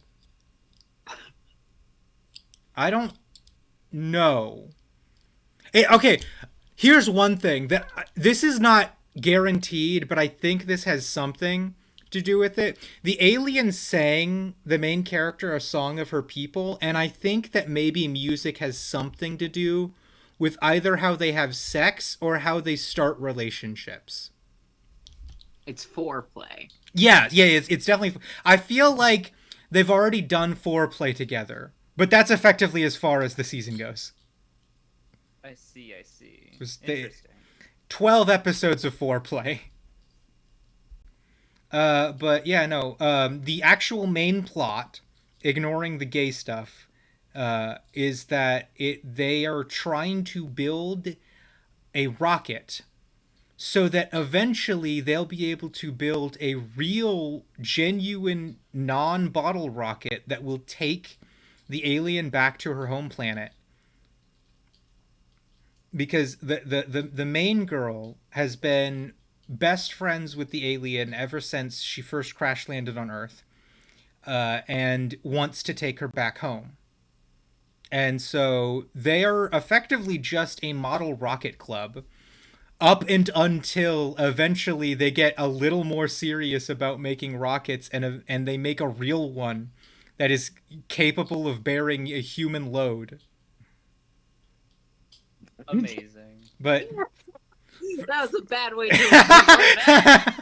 no, okay, but effectively, Wow, they made a rocket capable of bearing a human load? no. Season 1 should be considered a rocket anime. It's an anime about making model rockets. That's cool. That sounds fun. It is. It's very fun. It's just not as gay as I would have hoped. What if the rockets are gay? Ooh, I that's never an idea. considered that the rockets might be gay.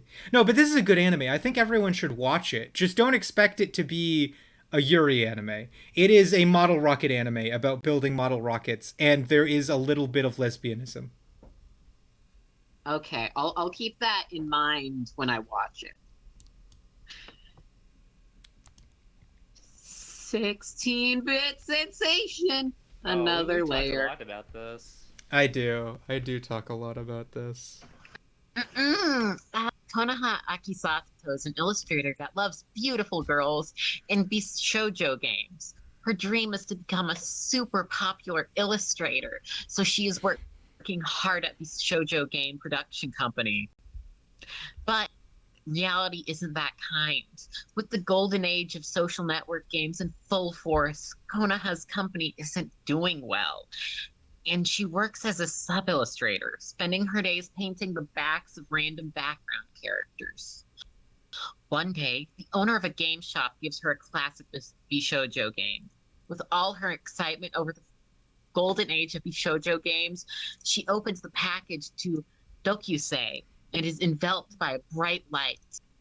Konoha then gets visited by Ben Drown.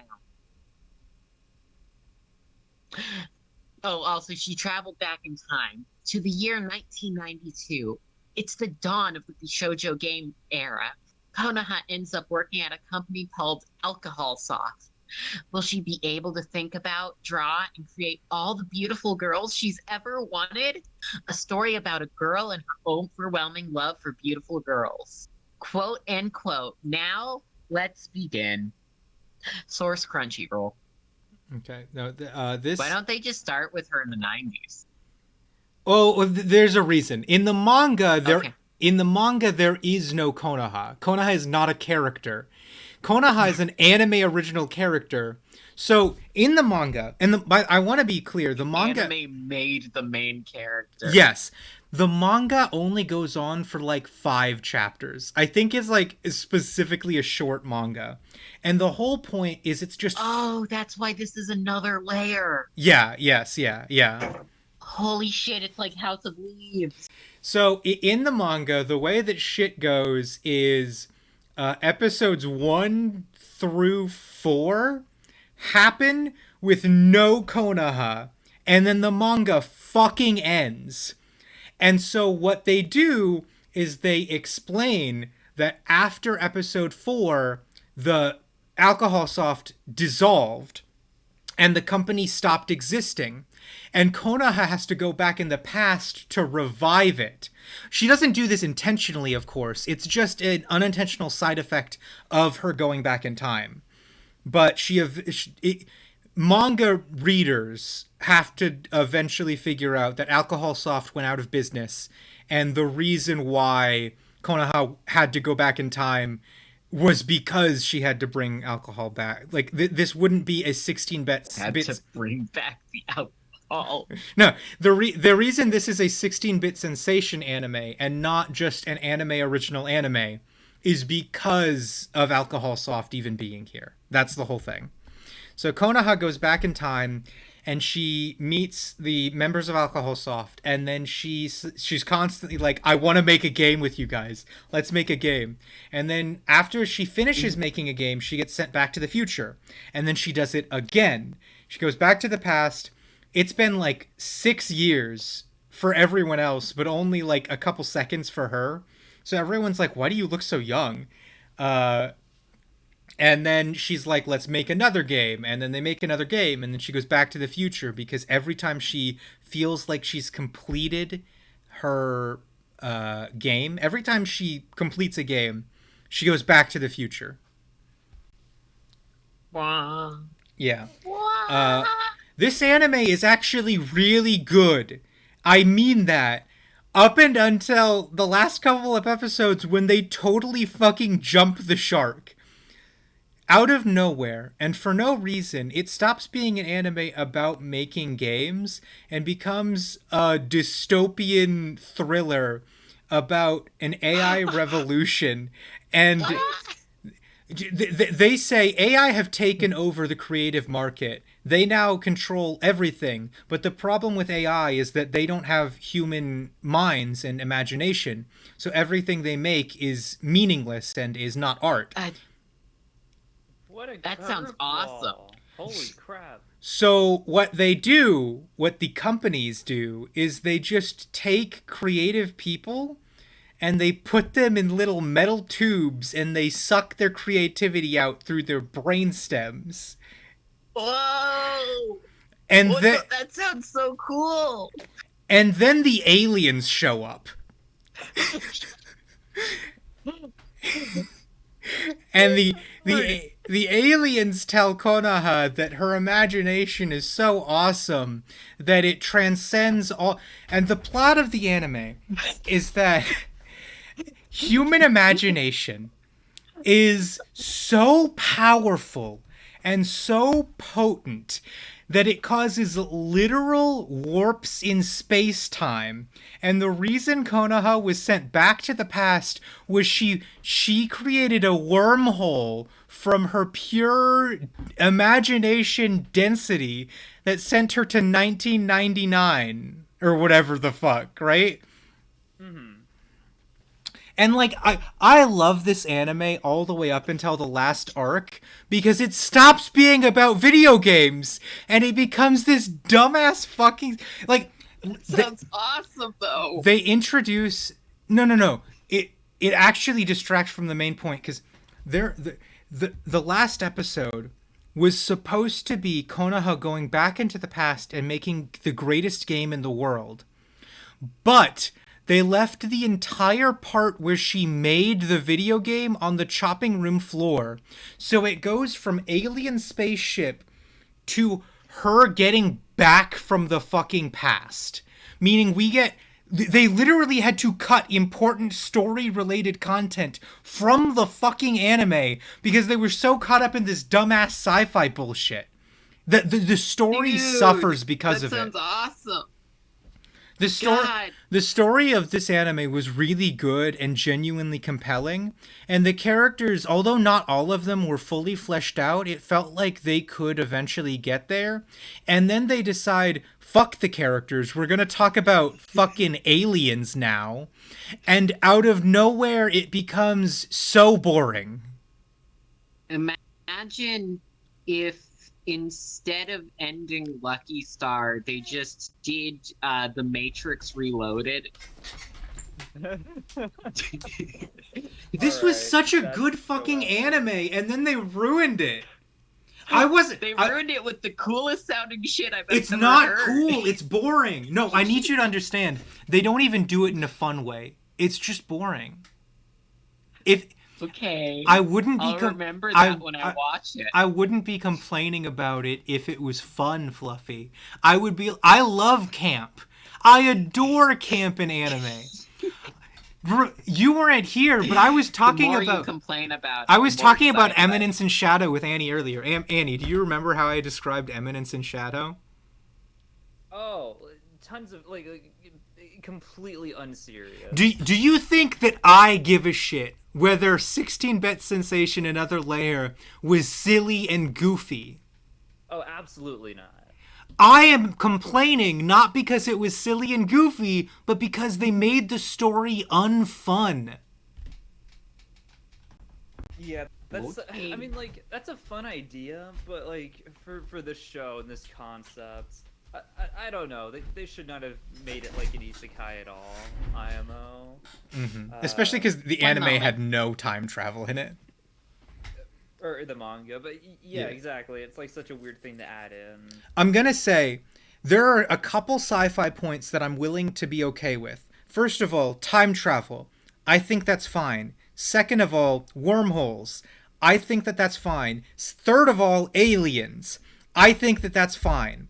The thing that upset me, because it's the only part of the anime where they took a step back and ignored the games making part of the whole point of the anime, Right. was when they traveled to the dystopian future. The dystopian future is the part that pissed me off, because like I said, they cut out important story content so that they could show you a bunch of creative people in tubes. It feels like what happened was they had the idea for this anime, and then the AI revolution happened in real life, and they were like, oh, Right. we need to commentate on this. So they cut out the ending of the anime and just made like a fucking essay into anime. And it's like, their message about AI is great, but this was not the medium to tell it. Because very No. clearly, this was not about that. I mean, like, the show should have made that self-evident, right? Because it's this labor of love for the PC 98 era of computer bishoujo video games, and you look at this and you're like, oh wow, I miss these times. This was a fun era for video games, unlike the garbage, like, bottom of the barrel shit that we get now that's all AI generated. Like, you could maybe even made like some nod where it's like, oh hey, maybe in 30-something years from now, everything's gonna be all AI generated. Wouldn't that suck? Because there'd be no creativity. Like, just have that be like a throwaway thing that people Aliens. talk about for a minute. The aliens are fine. It's the fucking AI part that was just like a distraction. It wasn't even that it was bad. It was that AI Leon. they focused on it for three episodes. I think it was three We're episodes. still on this. I can't believe that this anime talked about AI for 3 episodes when it's not about AI. I can't believe it's not butter. What's the next one? No, but Sorry, my brother lost his fucking key, so I had to let him in. okay. So, were you done with your point, Annie? Yeah, pretty much. The only complaint I have about this anime, which I love this anime, is that AI could have been 1 episode. It should not have been 3. Circles. No, that is completely unreasonable. Going in circles. I'm gonna Oh, mute thank God. Fluffy.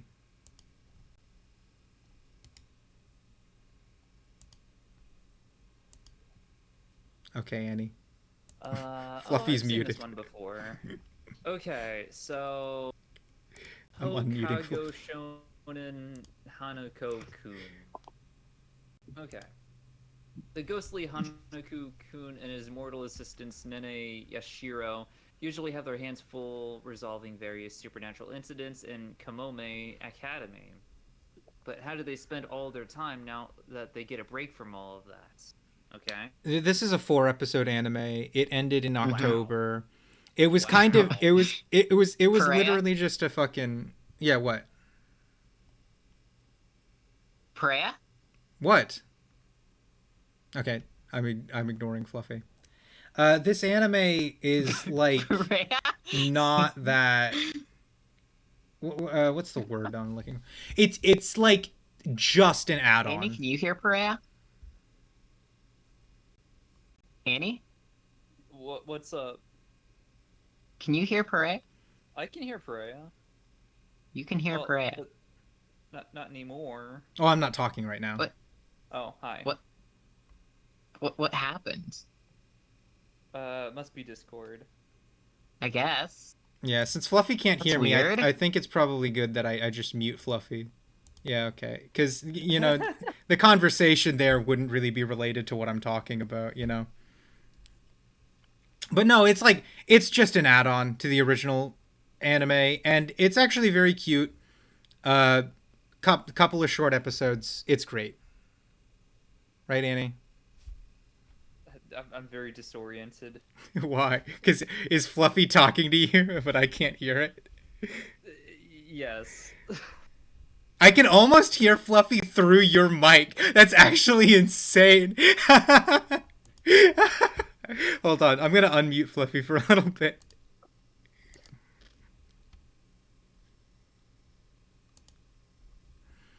Okay. Don't worry, Perea. You won't have to hear me for long. Oh, no. But yeah, no, if you watched the original source material, then this is just a cute little add-on. Don't watch it if you didn't. You won't get it. That's it. There's nothing else to say about that, really.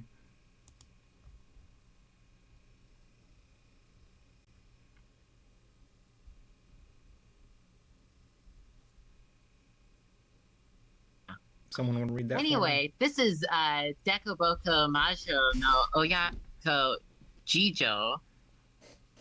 When witch Alyssa found a baby on her doorstep, she didn't expect her life to take a topsy-turvy turn.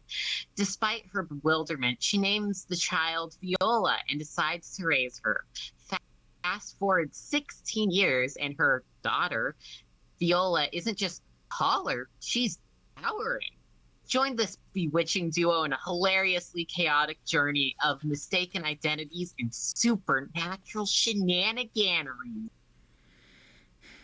Yeah, okay, this anime is pretty, I mean, like, it's a comedy anime, and it's pretty funny, but I don't really like any of the characters. Like, okay, so I like Alyssa. This character right here. I like her. I don't really like any of the other characters. So it's sometimes Not it's even just Viola. Viola is kind of a bitch sometimes. I think that it's a perfectly fine comedy anime, but I don't think it's so good. I think it's just like barely above mid, right? Like that's how I feel about it. It's like manages to land a lot of its jokes, but it's not something super exceptional.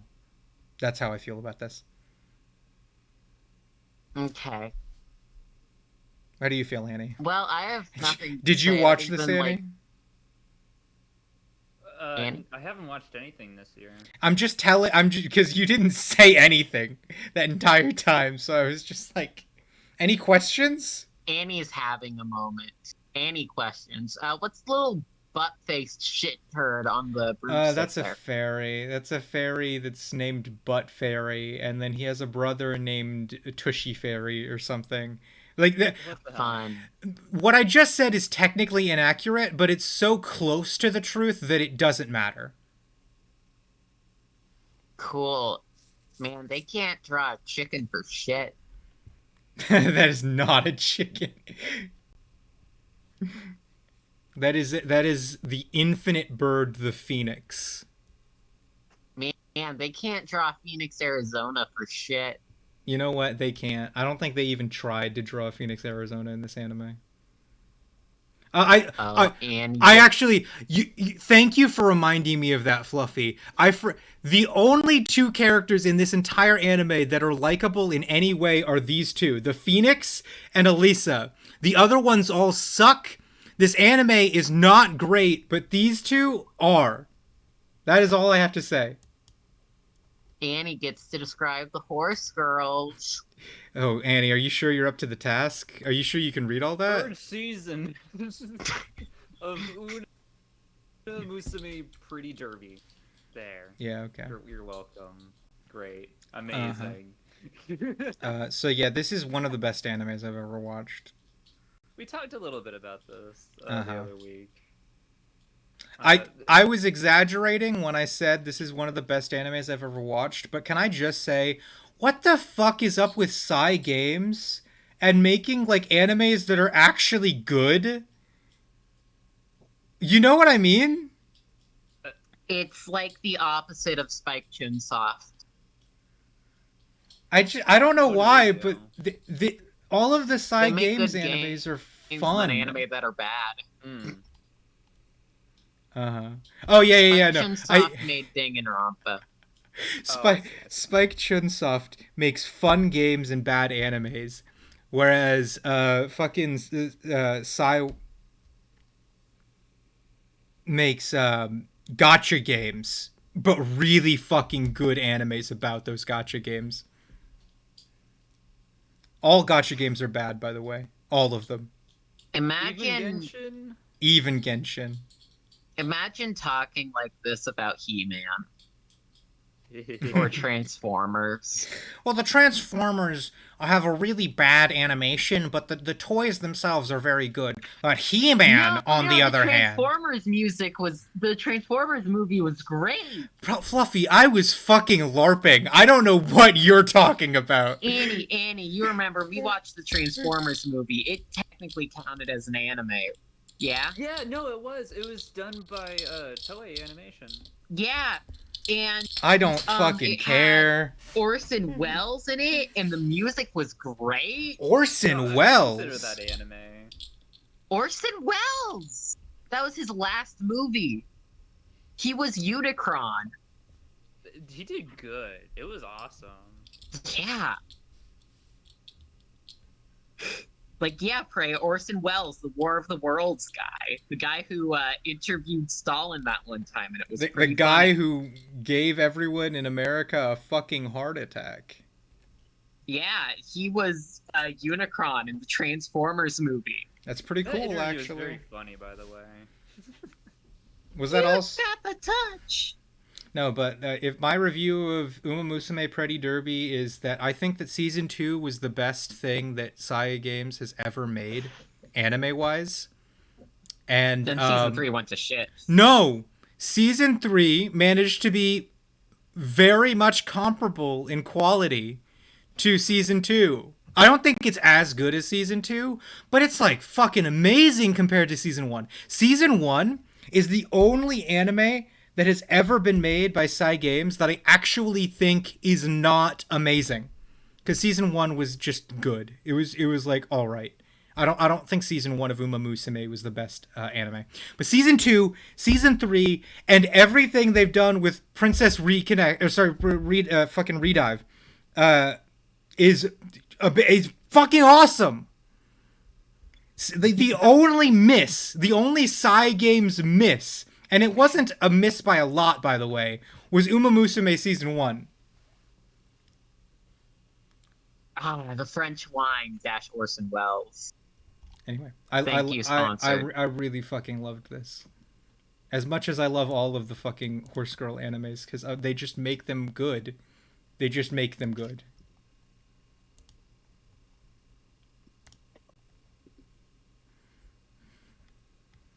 Fluffy. Oh shit! I'll give you the honors. Is it time? It's time. It's time. Rail Romanesque 2, the second season of Rail Romanesque. Mm-hmm. Fluffy? This is an anime where they turned trains into girls. Annie, you'd know a lot about that, yeah? Why would I? I made you do it once. Like, Oh, 3 yeah, days like, ago. the other day, very recently, I did draw a train girl. Okay. So Yeah, you forgot the train part, but you definitely got the girl. you Well, definitely it's part drew of a it. girl. You I'm drew a girl, that's about it. I uh-huh. got halfway there. Okay, so Fluffy, Yeah? I have some really bad news for you. Oh no, is the show bad? It's not that the show is bad. No Oh, one okay. no one is like translating it or uploading it to the internet.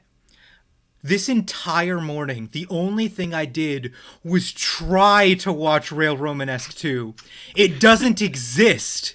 They won't let you watch it. Look, I have gotten through 3 episodes because that's the amount of episodes out of 12 that have been translated. And I even looked for the raw ones and I couldn't find them. Oh my Oh, good fuck. word. Rail Romanesque 2 is not an anime that you can watch, but I really tried, Fluffy, because I knew how important this was to you. I wanted to be able to watch Rail Romanesque 2. Oh no. I tried so hard. Oh, but you didn't get far at all. Because I got through to episode 3, I can give you a basic review. All of the train girls have decided to get into sound design, and the thing that they're doing is they're trying to find the most soothing sound in their prefecture. And the first 3 episodes were wonderful.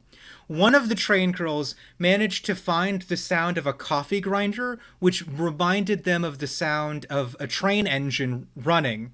And it calmed them so much that they submitted that as their submission for calmest sound for their prefecture. Another girl went looking throughout her entire prefecture for the sound of the sea and found it inside of a sake distillery. I don't know. Status is ongoing. Are you sure it hasn't just only uploaded 3 episodes? No, because I have actually been able to visibly see that it's you see how the status is finished? Damn. Like Damn. it's just that it's not translated. That's the thing. But it's over. Damn. It's done.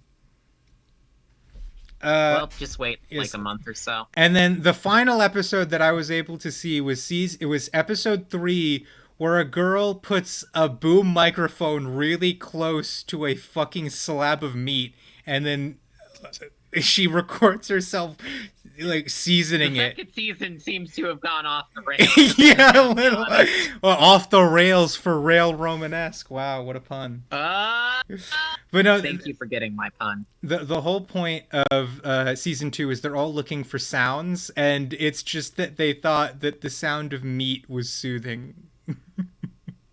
Wow, I feel like I'm gonna hate season 2.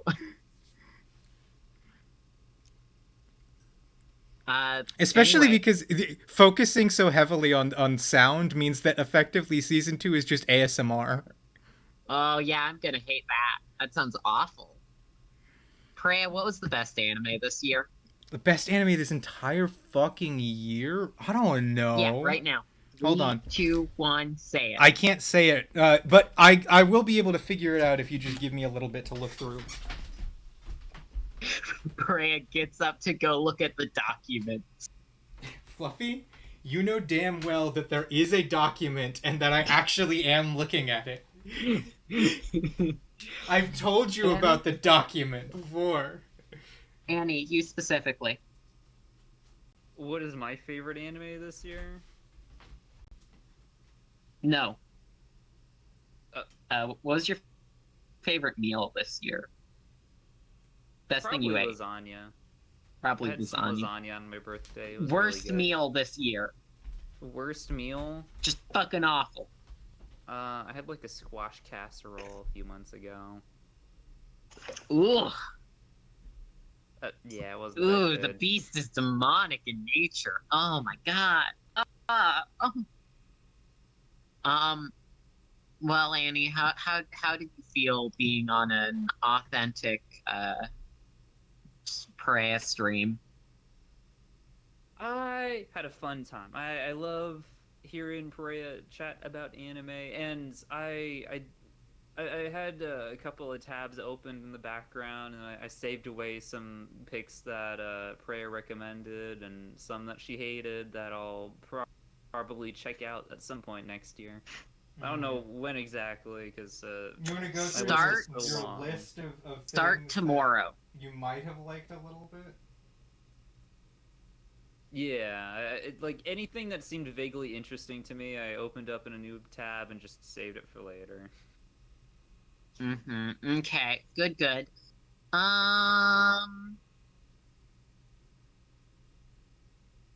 Wow. Fluffy. Parea really rifling. Yes. No, I'm just looking at everything that came out this year. Because I want to make the correct decision. Parea going back to watch every show in order. BRB watches every show. As I was saying, Fluffy, of all the shows that we went over, which one do you think sounds the most interesting that you're most likely to watch? I wasn't really thinking about that because I was just sitting there being like, shit, I'm gonna have to watch all of these. But The one you're excited for? a lot of them were just romance shows. See, I like romance shows, so that's like not an issue for me. The most plot heavy one, maybe the mystery show at the very beginning. Oh yeah. But actually, I think the show that was the one we just looked at about model rockets, that just sounds kind of fun. Mm-hmm. I think it And I genuinely feel- is fun. I recommend it too. I feel like I'm going to enjoy that when I get to it. Quite a few shows this season that I looked at and I thought, fuck, I'm gonna cry. But I can tell you this. It's not as bad as 1975, because there are no redeeming shows in 1975. It's just Not all even a bad. little bit. It's all Okay. mid. I've gone through everything, and I've narrowed it down to a couple things. So there's the twofer that is Frieren and Mushoku Tensei, which I think are equally as good as each other. But Oh yeah, you. Frieren is easier to recommend to friends because it's less overtly sexual, and no, it's like just as good, if not better, in some people's eyes. Next is the Megumin anime, which was just so fun. I just like that was insanely good. I loved the Megumin anime. Okay. You've given us two. What's the worst anime this year? Worst anime this year. Can I go look at my chart again? Ask Annie some bad stuff. Something terrible. Annie, can you say just the most vile thing you can think of? Oh yeah, sure. Get Priya's channel banned off Twitch. Yeah, do it. Oh, fuck Yeah, yourself. come on. Don't do that. Let's go. Why are you doing that? I don't think I. Could I think I have. tried. I think I have an answer. I just need to remember whether it was this season, or sorry, this year. So. Damn. How long have I known you, Annie? Well, gotta be like 2 years now, right?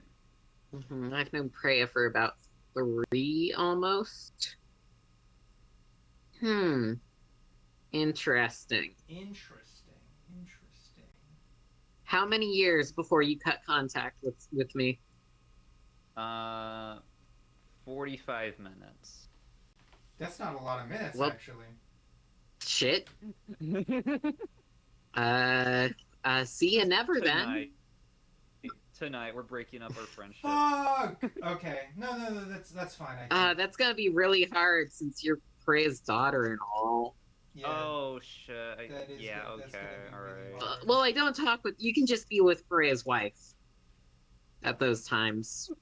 Does Freya's wife get custody of me in the divorce? God damn. No, you just when Freya's streaming. Freya, you will need to tell your wife that you've adopted Animoyan art. I will. Don't you worry about that. All right. Cool. Gotta make sure. Miss Wife, I have a daughter. Sorry. Okay, I think I have my pick for worst anime of this year. It's here. Let me pull it up on stream so that people can see. Shit, I have to click here and then search.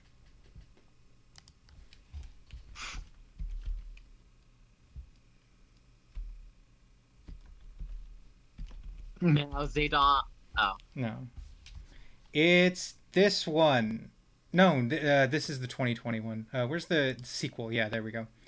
Because I thought that season 1 was good enough for what it was, and this one just fully fucking disappointed me in every imaginable way. This isn't even the lowest score you've given this year. Yeah, that's because I wasn't mean enough. Need to be more mean. Worst anime this year is still just a bit lower than mid. Well, there weren't a lot of fucking bad animes this year. You know what? Yeah. Actually, I think I've given out a couple 40s. Let me look at my anime list and sort by. Yeah. What's the lowest score you gave out this year? And where why is is it? Sort this by anime score. worse? Sort by score, and then I have to look for fucking Filter. 40s. You can filter for year. Oh, I can. I didn't know about the filter. Filters, by. Oh, okay. Finished. So, how do I complete that as a thing?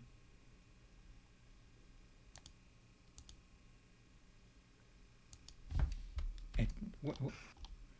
That's not. Oh, there we go.